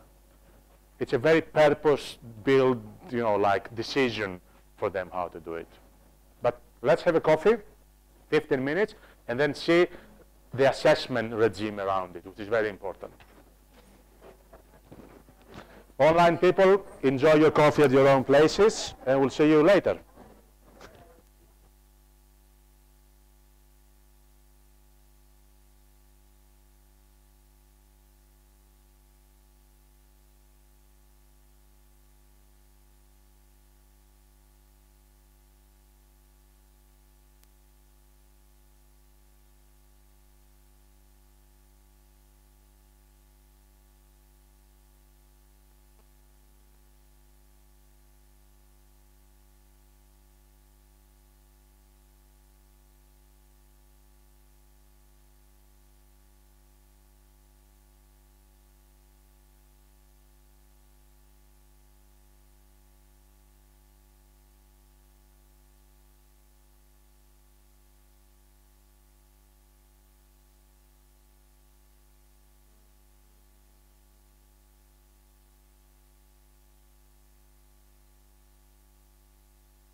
button.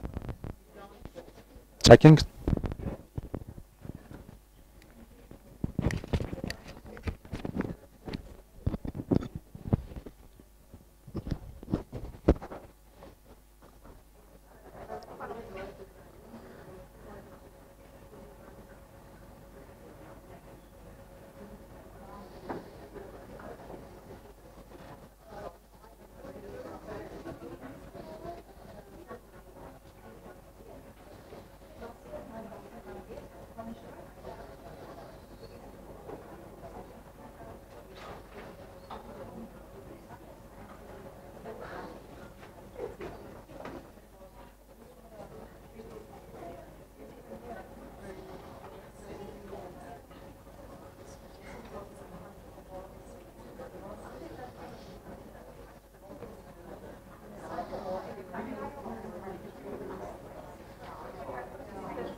Okay, well, colleagues, we'll make a start.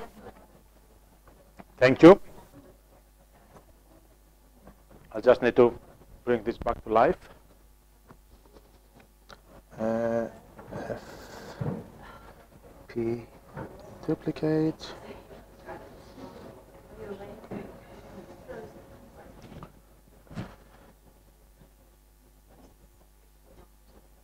So we left the conversation at the point where we talked about the different types of evidence. So that's a very, very important thing in the capability design thing. We're not talking about individual assessments. We're not talking about an assessment regime. We're talking about evidence. And the responsibility, to the large extent, lies with the individual students to identify with your scaffolding what good evidence are and how they can map them to the capability framework. Okay? So I'm going to make now the jump between setting it up and now the operational aspect, which is how does it work in practice, and most importantly, what implication does it have for you as the end recipients of this evidence to mark them, assess them, and make a meaningful contribution to the students. So just very quickly, a 60-second summary. We started by saying that capability statements are not necessarily that different to learning outcomes, but they have significant qualities. One is that they are bigger statements, more inclusive statements of a whole university experience, a degree experience, so they are set at the course level. To some cases, they extend it to the university level. I advocate mostly the course level capabilities because I believe that there are differences between a lawyer, an engineer, and a doctor, and a linguist, and a theologist, and a teacher in the way that they approach communication. Not on what communication is, but the context, the types of techniques they need to acquire in order to do it. So developing this at a course level is important, degree level. Reducing them to unit or module level is going to be very, very, very, very difficult, almost impossible, just to try to meet capabilities at a particular level. The second thing that makes it different is that they are not assessed at individual modules, but they are assessed at particular points that, and that becomes now the key thing, that the program committee or the program team identifies. There is a model out there that we started following.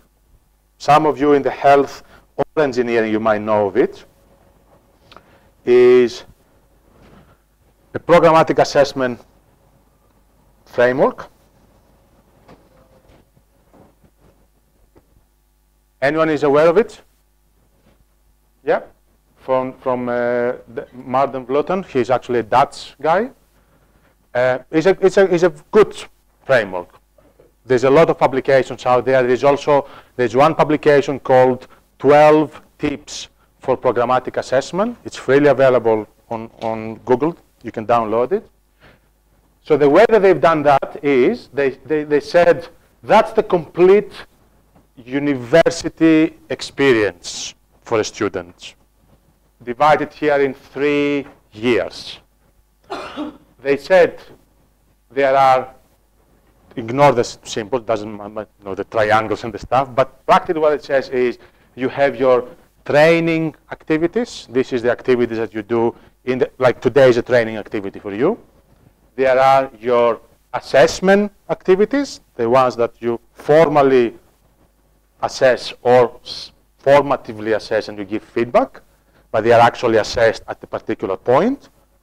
And there are any other supporting activities. For example, getting academic literacy support, plagiarism support, linguistic support, IT support, community support, just name it. Support from other things that you identify.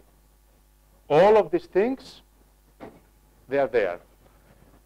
What you need to do at the point of programmatic assessment and capability assessment is to define, if we take one capability statement, students should be able to problem solve in real life with complex multicultural problems.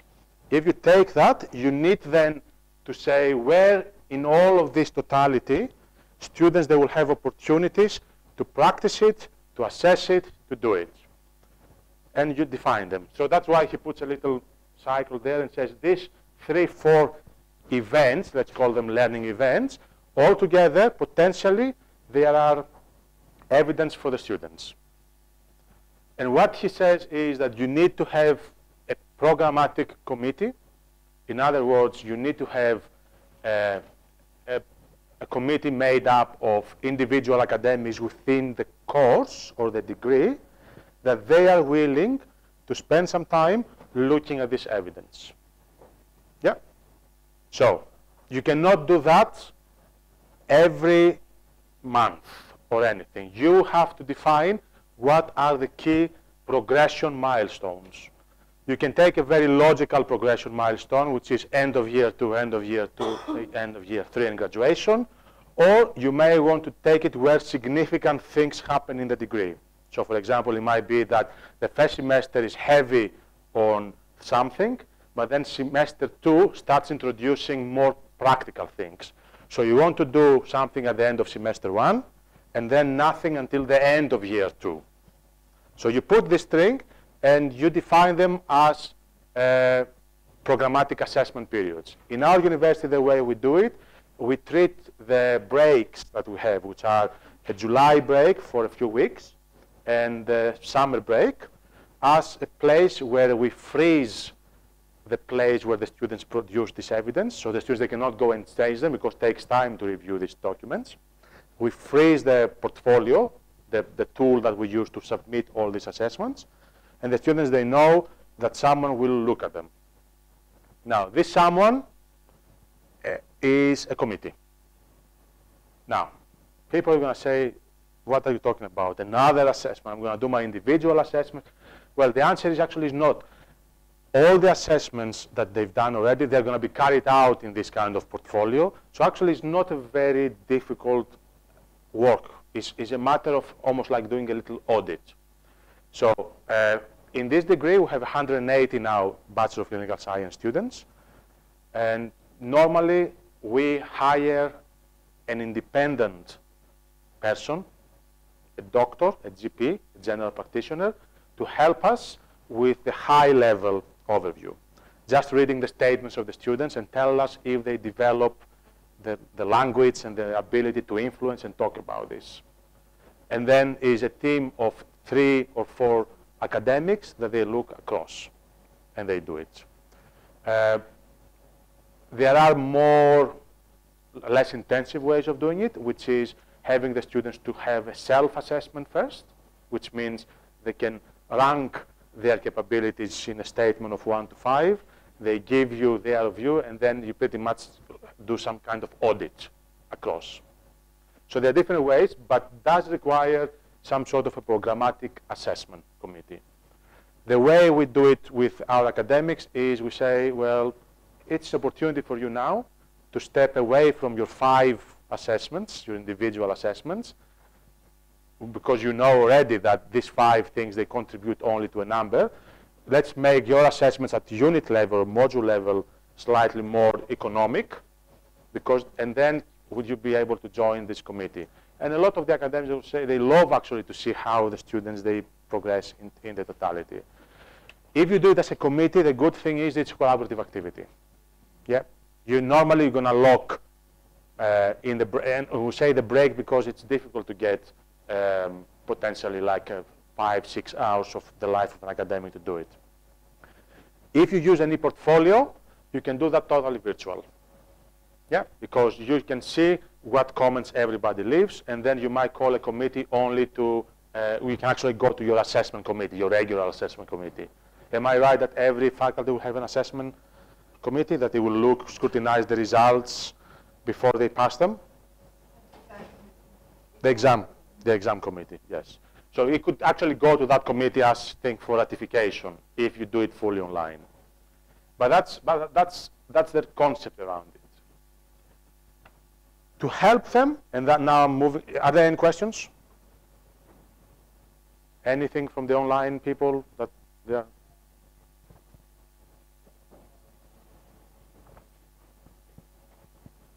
No, we're okay? Okay. Not on this topic. Not on this. But mix and match, learning artifacts, learning tasks, activities, single assessments, all of these things. So for you, it's important to identify what your milestones are. Yeah? And then important to see if you're going to be assessing. We assess that, pass, fail. Makes our life much easier. Yeah? So either you meet the capability or you don't meet the capability. So that makes the feedback a bit more meaningful, more qualitative. You don't need to defend a mark. Defending a mark, an 89 to a 90, and if you move from a distinction to a high distinction at this space, it's going to be, it's not useful, and it's going to be a nightmare. But just telling me, yes, you have enough statements, so you have 20 statements, and we asked for at least 20 things, and by doing a random check of the way that you analyze your statements, we are confident, and by doing also a random check of the evidence themselves, that they are the accurate evidence, and we are happy. So at the early stages, this will be more of a light touch assessment. We call it low stake assessment. So we will be able to return a portfolio of a student within 40-45 minutes per student, which is not bad. The last portfolio, the graduation portfolio as we call it, is the big thing. This is where you will assign a mark, if you believe that you have to do it, as part of the degree, which takes me to the point that you need to allow somewhere in your degree a unit or module that will carry the credit and the workload for the portfolio to be presented and assessed. In our case, we do that through a professional development module that is plugged there, is a standalone. In medicine, we call it reflective practice module. It's there, it's a standalone, but carries 150 hours of workload, which the students get in order to finalize their portfolio, and the academic get for the workload to assess and provide feedback.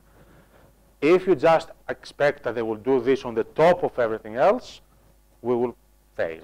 At least in the current, that's we discussed, the current system where students, they want to see value for everything they do. Yeah, so they'll say, why I'm going to buy, they can't see the value until actually the end of this. It's a bit of an agony at the beginning for them to mix and match. But they develop and they actually love it at the end. So if you go down that route, you will need somehow at the course level to allow a space of this. Models that they exist are an ongoing, I don't know how possible it is in this university to have a 2-year module, duration of 2 years, that actually builds on activities it spreads the workload. So it might be, let's say, 1 hour every week. And then you can carry and reserve the final grade to the graduation. Another way to do it is to have this professional practice module or unit in parts 1, 2, 3, every year long, but not carrying all the credits. It might be, how many credits will be a normal module? 10? 8. On average? Okay. But in terms of workload for students, how many hours do you expect to work in one module? 112 credits. Yeah, 12 credits, 120 hours. 120. For us, a typical thing is 150 hours. So it's a 10 credit, 150 hours.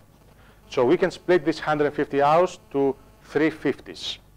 So this module will be part 1. It will be the equivalent of 3 credits, 3 credits, and 3 credits in our system. 50, 50, 50.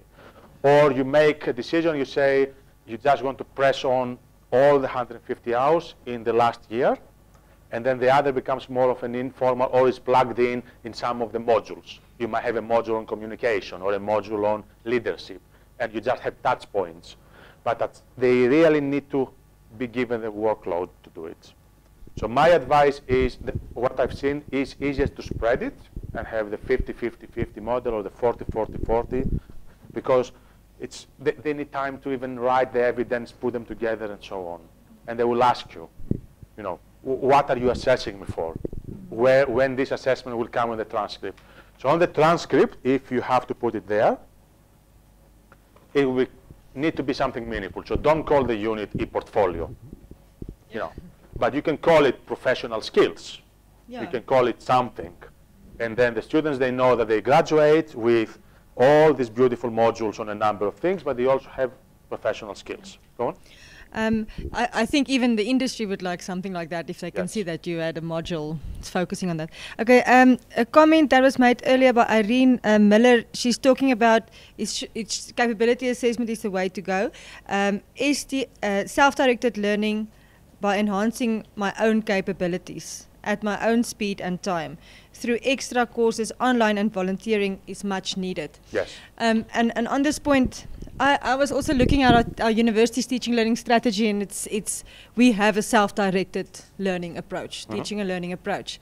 And I always, I struggle to see how are we going to measure if the student is self-directed at the end of because that's actually something that needs to be in all the qualifications. You know, that's an exit level outcome. You need to be a self-directed learner, and I think that's what the theories also, the latest theories. And I think this is a very good way at program level to show that, demonstrate that the student had attained some of those skills in self-directed learning, rather than trying, maybe addition to trying it in each module for 6 months. You're throwing the students with this much workload trying to get self-directed learning skills in all the modules. Yes. So if I was thinking about programmatic assessment of the skills of self-directed learning, I also see something like it's purposefully and meaningfully inserted in certain modules, and at the end you can give evidence thereof, rather than putting it in every module. Yes. Yeah. Absolutely. And then Irene also said, programmatic assessment will stop the chase of marks and look for ability. I think the changed focus will lead to a more balanced student. Yes, exactly. I'm still to see a university that will embrace programmatic assessment in its totality, which is that they will not get any grades for anything, but just for a final portfolio. That's the extreme. As we speak, I know that some people in London are proposing, UCL, University College London, is thinking about something like that. So pass-fail on the one side, which is like milestones that you meet, and then a big evaluative. And the theory behind it is, at the end of the day, we do care what you are coming out. Yeah. If we are confident, and if we can provide a more qualitative approach to measure you and scaffold you throughout, by just a traffic light. Almost think of it like a green, red, you are good, continue, you are in a good track. You are yellow, you are red, you have to go and do additional work. And it is what we do. But defending marks, according to what I witness, is what kills any appetite for an academic to do feedback. We did the, in our postgraduate diploma that we did in higher education, that was exactly the way it was assessed. So you would give feedback, and you would certainly know from the feedback, are you on the passing or failing side. You know how much you would still need to develop. And it was a 2-year course, but it wasn't full-time. So I think if we can start with programs that's at honors level, I think at honors level that can work very well, and also at postgraduate diplomas where it is all about the integration of the skills and the content, and that's the purpose of the qualification. How executive education works, the MBAs and so on, a lot of them, they actually work on this kind of system, that actually you are actually, they love the experience, they're there, they spend most of them a lot of money as well, but they are there for the experience, and they are interested in the big picture. There are models of portfolio where there is no programmatic assessment. It's all self-driven by students, and it's been assessed only at the very end by people in careers, industry people that you bring. So in our engineering department, as we speak, there is the idea of, they have a portfolio, but this portfolio is being assessed almost like in every term. It's like a developmental portfolio, as we call it. They want to have a showcase portfolio that they will carry the big mark, and it will be through the partners. So they want to bring the partners in the university, and partners, I mean the industry partners, and give them the task of reviewing the portfolios and potentially use it also as a recruitment and hiring opportunity. Different ways. University of Melbourne is running final conferences for the students. So imagine the students in medicine knowing that at the very end there's going to be a 5 days. In the same way you have a learning and teaching week, there will be a student learning week where the students demonstrate their learning. And their portfolio will be where they will have their stand, they can do a poster of their portfolio, they can do a video portfolio, and we ask them to do the equivalent of the 3 minutes thesis, which is when they do their PhDs. They should be able in 3 minutes to tell us what their research is about and why they are good at. We tried with these guys, the clinical science, the 3 minutes presentations, and we film them. If that's your portfolio, hit us with 3 minutes of good evidence. Hi, my name is Panos. I want to be a physiotherapist. I did the clinical science, and now why I believe I can go to physio. Here is the evidence of my anatomy. I achieved this. I have a good understanding. This. They develop the ability to influence, to talk, and do things. So we use the portfolio as an entry recognition for the medical degree or anything. So in medicine and in other areas, in education as well, as far as I know, a student is not just good enough to have the transcript. They need to have statements. And some of the statements are just 1 page that they write. In that case, no, you have a portfolio. You can see a totality. Make sense? Okay. So that's a model. Keep it in mind. There's publications around it. And there's also a lot of writings around validity and reliability of the assessment, if you worry about this thing. So they've done a lot of work in their publications to establish how this correlates to the assessment when actually happens in the traditional way, and they found very strong correlations. So it does not do any less work than what you will do by assessing module by module on this. How does it look from the eye of the student now? Let's see what the student sees when they go. So our students, as I told you, they will have, in our case, a module called professional practice, which will carry the portfolio as the key assessment. Knowing that the portfolio is evidence, is influence, is reflection, as part of that online unit that we have now for this, we also include them tips around reflection. Yeah. So we do not assume that they know what reflection is. There is a reflection. Actually, I'm responsible for facilitating that aspect. So I developed my reflection toolkit for them, and I'm available as a mentor offline, not in the real time, but on the extracurricular time. If they consult with me, that's evidence one that they engage with the process. If they consult with our friend on academic integrity, is additional evidence that they engage with the process of the portfolio. You remember the statements that you become part, you interact, you collaborate. So they get a number of skills that they need to develop just to do the portfolio. But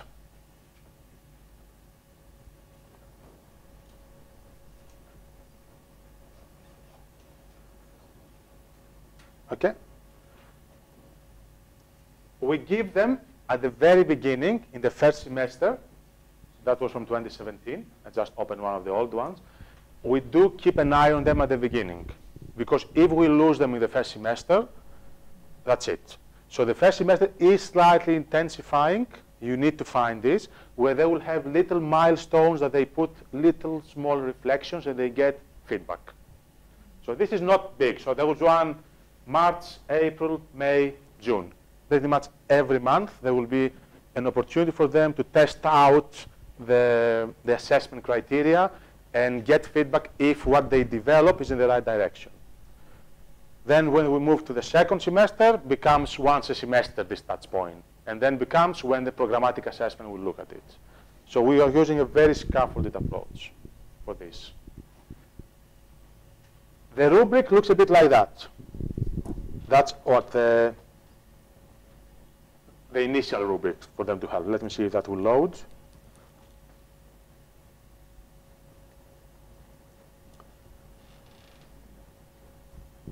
So what we are interested in a portfolio/capability framework will be, okay? Now, we moved away from that, this thing, outstanding, because that killed us. Yep, it's pass-fail. But that's how the university wants to see to comply with the university policy, because we have the 5 bands.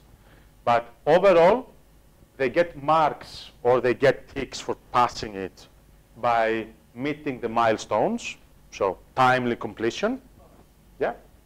The additional contributions to the portfolio, so if they go above what is the minimum expectation, they get things about the quality of evidence and the quality of the reflection and the writing. So this is the rubric at the beginning. That is to help them understand what a portfolio and a capability is. And they will get feedback from the relevant convener who is going to be in the professional practice or the reflective and so on. So the very first programmatic assessment committee that will meet at the end of this semester, it will provide feedback mostly on the development aspect of the portfolio, not so much on the, whether it's very developmental. So this I'm happy to share them, and we can communicate them. But it's about the quality and the aspects. The students, they have access to any portfolio. Are we all familiar what I'm talking about? We don't have a tool like that yet. Okay. All right. It's nothing. Is this put in a digital space? Yeah. It's like a portfolio of things, templates, resources, evidence, systematically archived in an online system. Now, this could be something that the university has, but I appreciate you don't have. We went and we bought one off the shelf, but you can do it by asking them to actually do it in a blog. They can do it in the online space on the Sakai, on the space. If you have, I don't know if the LMS has a reflective journal aspect. Yeah. So you could use, the reason I'm asking digital is to make your life of assessment easy, because if you're going to be handed in this in a programmatic assessment, you have no way of doing random checks, control finds to see if they do things. It will make life a bit difficult. Physiotherapists, they still do that, and I can see them with trolleys of big portfolio, but they allocate a couple of months for the big assessment of the portfolios, and they do it. Plus, all the sustainability of printing out the same assignments again to be in the portfolio when they exist in the online space and so on. So I advocate find a digital solution, but it could be as easy as a space on your LMS or Google Drive. They can actually, because it is a personal thing, the students, they could actually put all their evidence on Google and just share the link with you. The beauty of having, though, a systematic tool is when it comes to the assessment and talks to the systems. You know, like if you're going to leave feedback, in medicine, we need to keep assessments and feedback for 50 years auditable, because if 30 years down the track you kill someone by accident, we need to trace back to see if you have done something wrong in your training, if required. So 50 years of data needs to be kept. So in the past, do we have storerooms with data? Now we have it electronically. And other professions, lawyers will also have to keep their assignments. We keep them for 50 years. It's long. 50. It's pretty much the career of a doctor. It's the career of a doctor. Plus, the data cannot be stored in a non-Australian server, which makes life of Google, unless Google has a server in Australia, problematic. So all of this come in place, especially with you guys in health. We have 3 million security questions before we put them on there. So it made the life of actually storing them in the university server the only possible thing. But it was not that bad. But nonetheless, even if it is Google Drive, if it is WordPress, blogs, whatever it is, you need to give them the space, and you need to give them a skeleton of what goes where, so they don't randomly start creating everything in their own way and you don't know. So you all use the same vocabulary, so you all have something called evidence, proof, whatever you're going to call it, and they follow it. If you do it in a free space, your own space, like Google, I will advise when they do this setup, bring them in a tutorial. So you do it together and they follow you as you mock a portfolio. Otherwise, to go totally and customize, they can still customize it later. They can do their own homepage with nice images if they want. But what comes as evidence, you need to know it is consistent. Very important. Yeah. Teaching portfolios, they exist forever. Students, they go around. Again, we do the same. Now, in our system,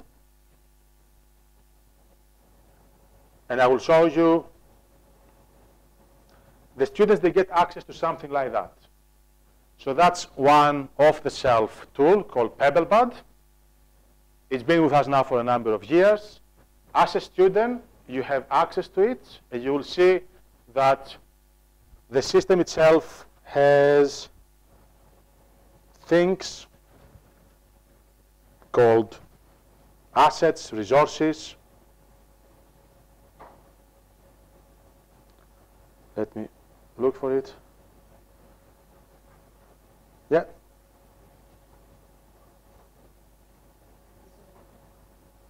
Different things. These are all, think of them as websites, like web pages. The resources are the ones that we develop. So the resources are the templates that the lecturers develop, and you have an example of a template printed out for you. For example, you might have an application template, or you might have a critical incident template, like that is replicated in the digital space. So for example, you may want to have the students to submit an application template as evidence of how they can apply a particular theory, talking about real life skills. So they will be, all right, you studied chemistry, biology, or theology and language, and I want to find out what from what you studied can be put in practice and meets the particular capability. So they will write it digitally, and they will go. Structure reflects, for example, there is such a thing called experience. So they will click, a typical student will click on that tool, and when the internet works, it would load a page that asks them to type in what is the experience they had, and the experience will be attended a seminar in the Faculty of Humanities, seminar on empathy. Presenter X, this is what was presented, this is what I learned. Save it, put it in your portfolio. You don't know you're going to use it. You keep collecting these things. And now they do it actually in their mobile phone. This all exists on a mobile phone. They type and they do it.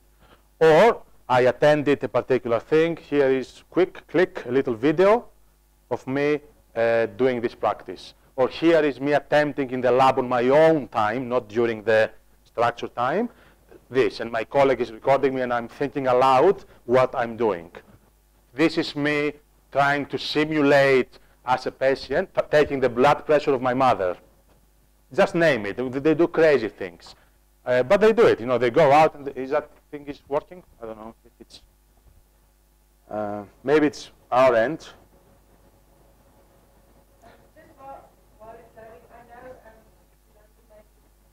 Explain it best, but in her module, students actually had to take selfies with their group projects and send it as evidence that it's actually done. Yes. Because my question is actually, how you have to be very careful because our students love copying, getting notes from last year. So I think that's in all our lecturers' minds now. How do you not, or how do they don't use last year's this thing, or buy the notes that they bought somewhere, and then the evidence is there, or they copy another student's. For the copy thing, the good thing about having an institutional is it has a plagiarism detection, so it goes through Turnitin. Do you have something like that? Yeah. So everything, the written word and things, they go through Turnitin. The assessed evidence, they cannot be copied because they're going to be their unique assessments. The additional evidence, again, if the writing is the same, the system will bring it. Now, the image and the video, you have to be a bit careful there. Now, the good thing about the tool like that is also GPS controlled, which means that you know the date and the location of which the evidence was captured. So then they cannot, unless they have super gurus, they will download and annotate and change. We will know the tagging of the image will be the date it was taken and the location it was taken. And the way we did that was for our students in the hospitals.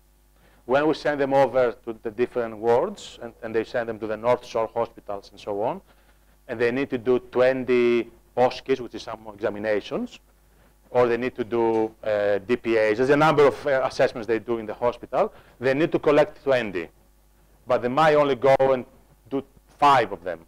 Or they might not go to the right hospital, or they might go to a clinic of their friend and they complete it. We need to know the verification of where the things are.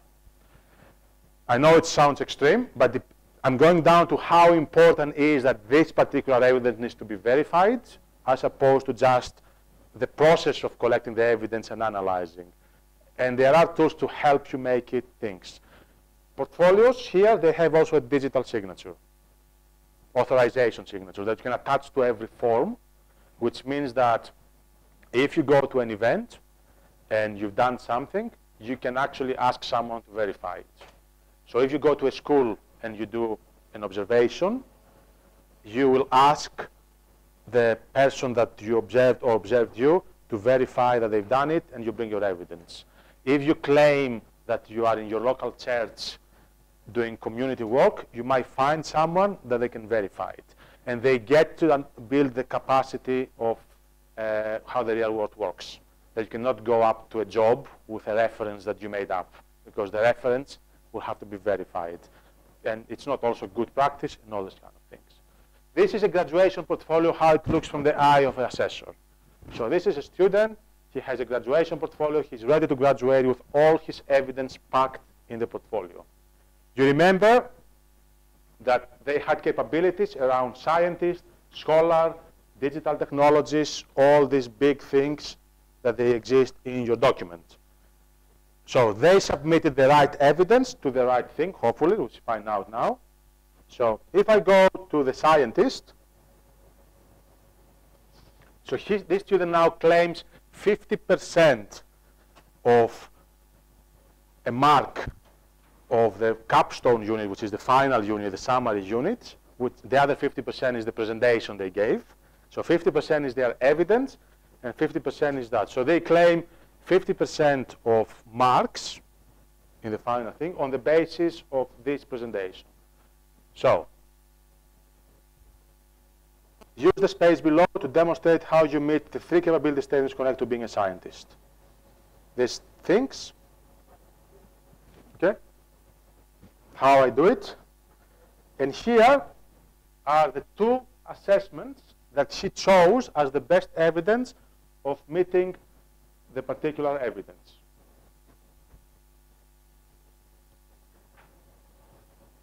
Describe the homeostatic mechanisms that operate the human maintain health. I have 3 evidence for that to click. So if I click on these 3, there will be an evidence of an exam. Believe me, students, they don't pay attention to exam results until now. Now they get the results and they have to define an action plan. What was well, what is worthwhile, and so on. So they bring their exam results plus an activity as evidence. Yeah, that's how it goes. Now, if I go to something lighter, these are easy evidence, yeah, because they are all focused from the university. Use digital technology.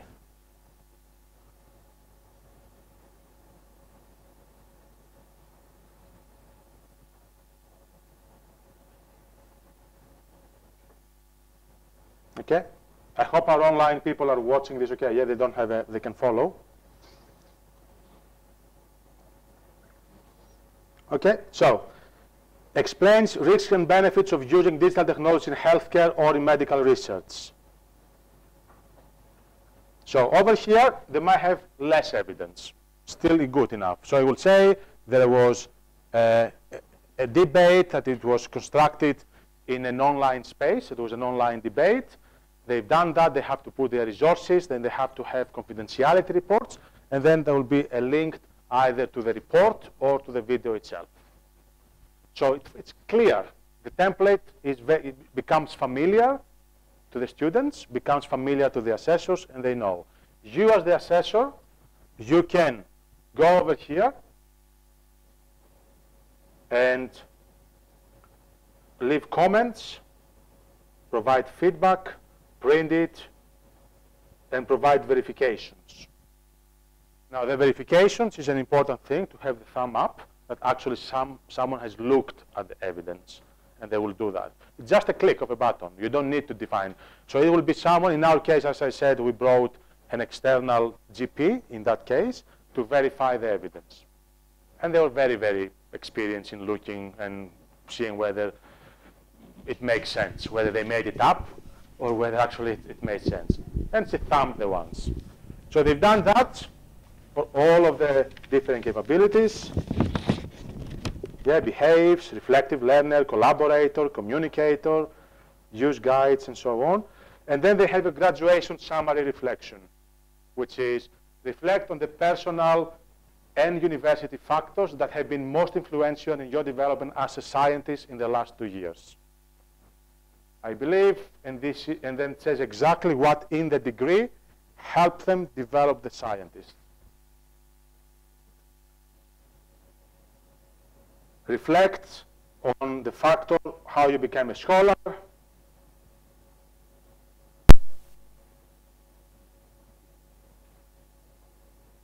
Now, just let's spend some time to see this one about the professional. So the student wrote, no matter what type of professional I become, I believe I strive to be a reflective learner. The portfolio has been a struggle to complete. The portfolio helped me realize how invaluable. So you might be thinking, yeah, okay, you play now these things because that's what you want to listen back to the student. But actually, they go there. You've seen all this narrative being developed over 2 years, like reflecting in year 1 how much they hate this thing, all the way to recognizing that actually, by seeing my feedback and acting on it, I improved and I became. I have videos to show, but it's heavy on all of this. So we are actually developing now a report out of 180 students on the validity of these things. We are actually triangulated to see whether what they've done in this portfolio and the work compares with their individual assessments in the other areas, or whether the poor students, they managed to do superb portfolios. Poor, I mean academically poor students, and the distinctive students they also done. That will be a very important thing for us in that space. Now, once they've done that, they get their final, they get their final feedback, and then this is the additional thing we've done now. We will ask them to come and do a small presentation, which we call the final presentation. So 50% of the final mark of the portfolio, whatever it is across the 3 years or just in the final year, you define it. And the other 50% is their ability to take out. So if you come to me on the road and you ask me, Panos, what did you study? I studied philosophy. What are you going to do with that? I should be able in 3 minutes to maintain a clear thing about what my career plan is and why I'm qualified to follow this career. And in this audience, it's 3 minutes. It's not a lot. Within a day, we might be able to do around 60 or 70 students. So 2 days event for 100+ students. If we reach 2,000 students, we might actually just do little 3-minute vignettes online, like little presentations, and then we'll assess them. It does not come without cost, yeah, believe me. So you have to be absolutely clear that it's worth it. Yeah, and again, going back to what I've been telling to everybody since day one I arrived, all of these ideas, they are not to be unified and intensified across everything. Students will die if every course has a portfolio. Yeah, or if every assessment needs to be a portfolio. So you have to be very selective to which ones it's worth it. The idea, though, of reflection, which is tomorrow's discussion we have, reflection, evidence, verification, integrity, that they are embedded within the portfolio, they can be done also, in a lighter touch across every unit. So, Faculty of Arts now, where I'm based, we want to do this for 3,000 students. All the BA cohorts. We cannot afford 3,000 of this being assessed in the case. So the way we're going to go about is like that.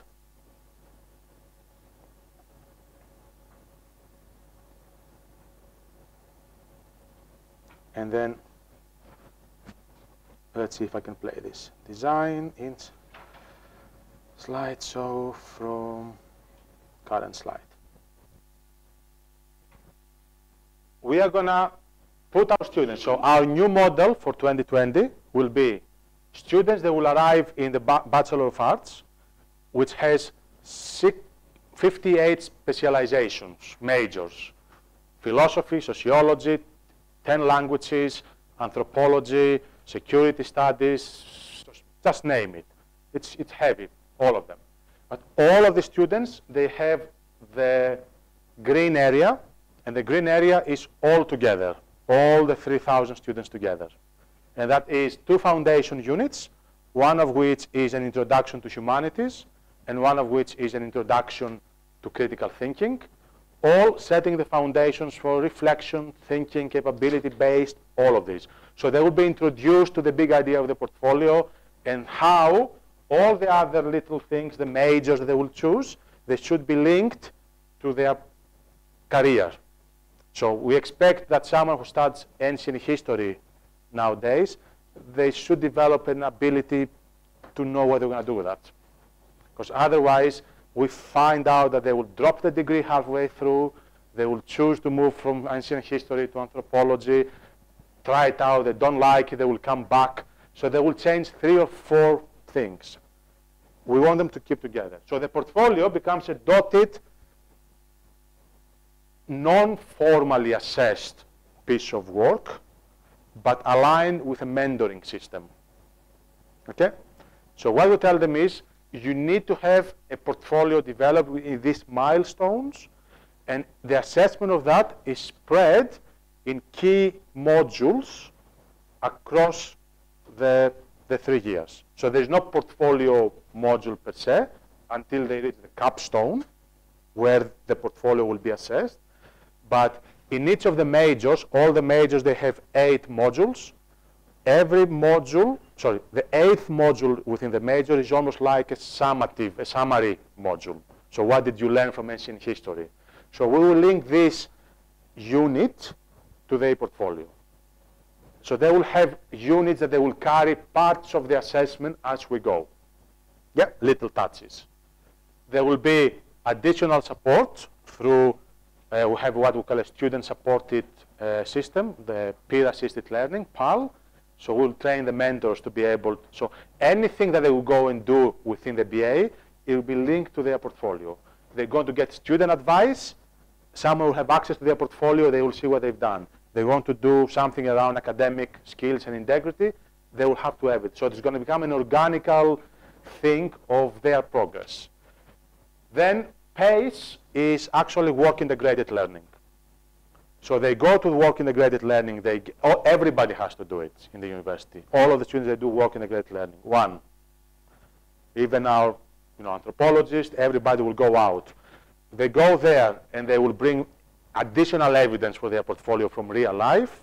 And then the capstone unit, which is the summative unit of everybody, will be the portfolio presentation and the portfolio assessment. So this is how we play it. So the big assessment item will be in year 3, and this is where we're going to put a lot of our resources and time to the assessment. The other assessment will be split within the little points, and so on. We are playing a bit with the idea of a badge. Familiar with that? It's not, we are recorded as well. I have views about that. I think it's a bit dull, but anyway. The idea of a badge is, okay, if you do all of these things, why don't you award them? Like the idea of games when they get points. I see the point of motivation, and I'm willing to give it a go. So imagine myself trying to be the earner of a badge called influencer, or problem solver, or leader. So imagine leader. So a student aspires to become a leader through the course. And they have 20 evidence to suggest. The idea of that will be for you to have it verified by a university. That's very, very important. The university will put the stamp on a leadership skill. You have to go through that, bring your certificates, do all your portfolios, and then there will be someone who will verify this for you. And normally will be industry people, partners, that they will come, and then they will award you this. And you develop this badge as you go. So by year 1, you might have a fully developed badge because you provide enough evidence of that particular level. Or you might never, ever be able to get a badge on communication. It's a bit subjective. There is a model if you want to see one that works, Australia, Deakin University in Melbourne, they have what they call the university hallmarks. And they are communicator, critical thinking, digital literacy, global citizenship, problem solving, self-management, and teamwork. But they do that at the university level at extracurricular work, which means there is an office of the DVCA or whatever it is over there, and the students, once they've done everything, they put their portfolio themselves, and they go and they submit it to a committee. And if the committee accepts, it's only the end point, it's the verification point that they've done. And then you get a university badge. And that's open to all the students, but they are, as you said, relatively subjective, relatively vague, because you get a self-management that potentially reflects self-management in health and education and everything. What I advocate is if we do that, we turn it into feedback. Just use the idea of the motivation, the feedback, and we just say to the students, you are developing as a student, as a communicator or whatever, but we're in two minds whether this will work or not. Industry, and I've done a Carpe Diem, a DDI with the industry to develop our badges. They said, you do it, but we're going to reassess them. Because, they told us, if through that you will motivate students to pay attention and know how to speak about it, it's worthwhile. But whether we will accept this as an official thing, no way. So that kind of stops us, thinking about it in that space. So that's how they just give them. So they have different partners. For example, the Institute of Management of Australia is involved in verifying the global citizenship excellence. The 13 partners in cultural space, including the Comedy Festival organization, is involved in judging you as a communicator. So you can do that. You might go, for example, to the Australian Society, I'm just making that now, the Australian Society for Leadership, and say, would you like to work with me and check my students that they are leaders? What is in for them? They might tell you, yes, it's going to cost you this amount of money to get our consultant. So it's quite good. Okay. Final thing about the portfolios, and then we finalize it. So there are 3 types of portfolios that we are advocating, and they are the ongoing working portfolios, that they are private to the students. And if you give them a good capability framework, they will keep there collecting. There is the display portfolio, which is the showcase, the one that they can then show to someone. And there is the assessment portfolio, which is what you will get yourself as part of a verification. Most of the times we want this to be one single thing, but developing. So do not take it out. But sometimes it's not. So if the development portfolio, the working is Google Docs, is not good enough to come to an assessment portfolio. So at some point you might want to tell them the assessment portfolio will be a web page, a blog. So you have to move things from your Google Docs and your drives and then set up an assessment of the display portfolio. If you have a university portfolio at some point, this thing will happen automatically because the working space, you can turn into a web page that someone else can verify and look. And that's how things work in that kind of space. What I want to do now for just 2 minutes, you have an application card template. I would like you to write down 2 or 3 things that from today that you think are applicable to you with a good sense of realism, like things that you feel you can start working on. I know the parameters, you don't have a portfolio, but assuming there is other ways of doing it. So write a couple of things. So for the online learners, if you don't have the application card, that's the camera here, isn't it, guys? Yeah? So the question is interesting ideas that you have and how you're going to apply it. So just take a piece of paper and write 3 ideas and 3 applications that you can see, even if it is just, you know, developing your competency.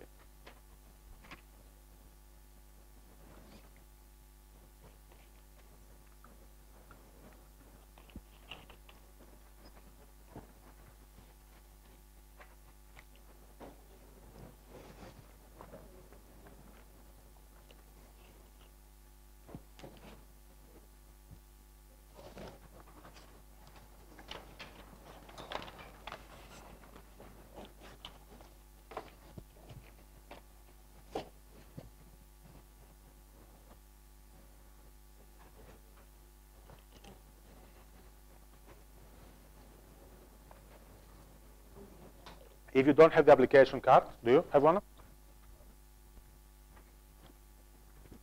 Yeah.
if we have people from the online space, if they type things, we can potentially share it with us.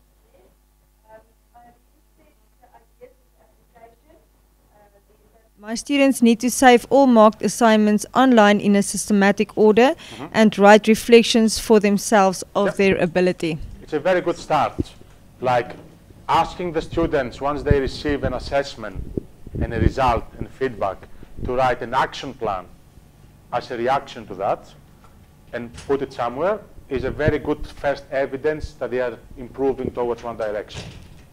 It's quite easy. You may even want to have it as part of your guidelines. Like there's a template at the end that says, once you get it back, I'm not going to release your mark unless I hear your, so you give them feedback, they read the feedback, they react, extends a bit the assessment period.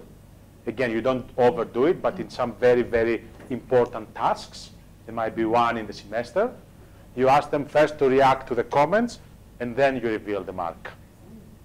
Especially if it is a very high stake examination or assessment. That's very good. There's another comment. Yeah, please. Please share any other ideas. Please share them as people are writing. I just actually wrote down a few thoughts of where we can go. Because I'm involved with the work integrated learning module, we've got it running from the second year, third year, and then in our fourth year, it's an internship year. So what I'm thinking is maybe the idea of having this portfolio starting in the second year. So then, or actually, in the first year, they learn certain skills for assessment, for nutritional assessment. And then they can, in their second year, reflect back on were they able to actually apply what they learned in their first year with regarding to this assessment. And then maybe in their third year, give feedback on the growth that they've done, but then taking it further. So now I can assess, but can I actually create an action plan and effectively implement it? So then reflecting on their third year in terms of that, and then when they're in their internship, implementation, but then going further and saying, can I monitor what I've implemented, and was it effective? So then going back, then that we go back to being an effective communicator, because in essential, that's what we do as nutrition professionals. We communicate a message. So imagine this template being there as idea or theory, application, and evidence. Yes. And they will be like, okay, I studied interpersonal communication theory in one. I apply it now in my work integrated with 3 customers or 3 people. Yes. And that is the evidence of what I've done, and that's my action plan and how I verify it. That's a good idea. Because what I thought then is, first year you can say you do it with a family member because then you're learning, or maybe a peer. Second year you maybe with a peer. So let's say first year is family member because you're comfortable. Second year peer. Third year actual client or patient. And then under the supervision of a fourth year or a dietitian in practice, and fourth year on your own. Something like that. So what I'm taking from that is what you saw here was a big picture of a development of 2.5 years. To arrive to that big picture, we knew that people are doing little things in reflection. We know that you do a lot of these things. It was a way of systematically putting them together. So as a very simple thing, it might be that you start playing with the idea of evidence. That's the big change of today's topic. Is actually students understanding what evidence is and what they can do it. So you can do that without having portfolios at this stage or anything, but asking them to think of them as verifying to themselves that they are learning, they are meeting the outcomes, the capabilities.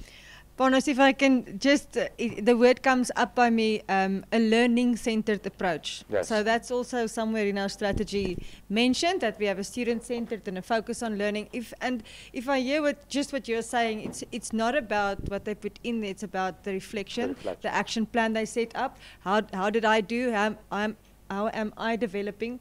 Which is very good. And I'm also just thinking about our induction program at the university. I think portfolios is all about giving time for evidence and giving enough time. And maybe we should also think about, aren't we pushing things and actually modeling not good practice and say we're doing in 6 months, you need all these evidence, and the reflection is maybe not built in there. So all these things is in everyday practice, whatever your own job is, it's important to model that reflection practices. Yes, yeah, probably 3 years. Anything from the back? Any ideas that you think you can put in action that you'd like to share? Even if it is just one thing, or half a thing.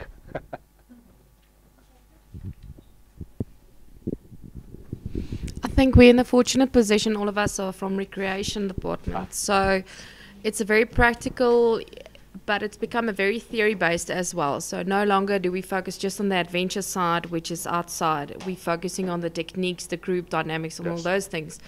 So we're in the fortunate position with Cornelia. She started last year. The last module that they do is one where we take everything we've done and we've put it together. Yes. So they literally have to apply all the modules that they've done and combine it into presenting a specific program to a specific audience as well. Yes. So a lot of the things I think is already there, but I think there's a lot of the things that we've seen now that makes us aware that we sort of need to make sure first year, second year, that we already collect sort of evidence. Yes. And we spoke about it yesterday, the importance of when you do a group assessment that you need to bring in that individual components. And that might be where our gap is at the moment, and we need to bring that together. Lovely. So, thank you. Any other comments before I think we are bringing this to an end? Yes? Is it the time? Yes, I think so. Comments or questions or anything you want to share with us? There is another set of slides for you, which is an example of work integrated learning that I designed. It gives you a bit the idea of how that was designed for being able to be portfolioized. So feel free to use it. It's just an example, so I didn't want to go through and just talk only about it. Okay, just the last comments from online. Prof. Jakovic said from accounting, they do this mapping exercise where you can they do that every 5 years to make sure the competency framework is still relevant and is in the outcomes. And then Irene, again, she said it will promote STL, self-directed learning for my students, and motivate them to perform basic statistical courses. In ethical conduct in classroom, etc. Yeah, I think we can stop there. Thank you for the online comments. If you want to go and read them afterwards, it's a bit difficult with time, but thank you for the people that contributed. So yeah, thank you for Prof. Panos, thank you for your input and your engagement. For those of you who've seen Prof. Panos now and want to engage in tomorrow's session as well and did not register, you can watch it online as well. Okay, in your office you can do that. Tomorrow is actually just on the element of reflection. So we're going to go through 4 different types of reflection that they move from personal reflection to professional reflection and how this links to the portfolio. So that will be like more templates and stuff. Okay, so if you want to engage that way. So thank you, Prof. Panos. Thank you for being a good audience, and yeah. And thank you for the online. And there is an evaluation, I think you want. Oh goodness, yeah. Yes. The evaluation, please, for the virtual contributors. Santi did send out a link to do the online evaluation. Otherwise, please, if you can complete now the one that's in your pack, just for this session. Okay, well, thank you, and thank you guys online for being with us today. Yes. And thanks for the technical team. Yes, of course, always. So that. Always.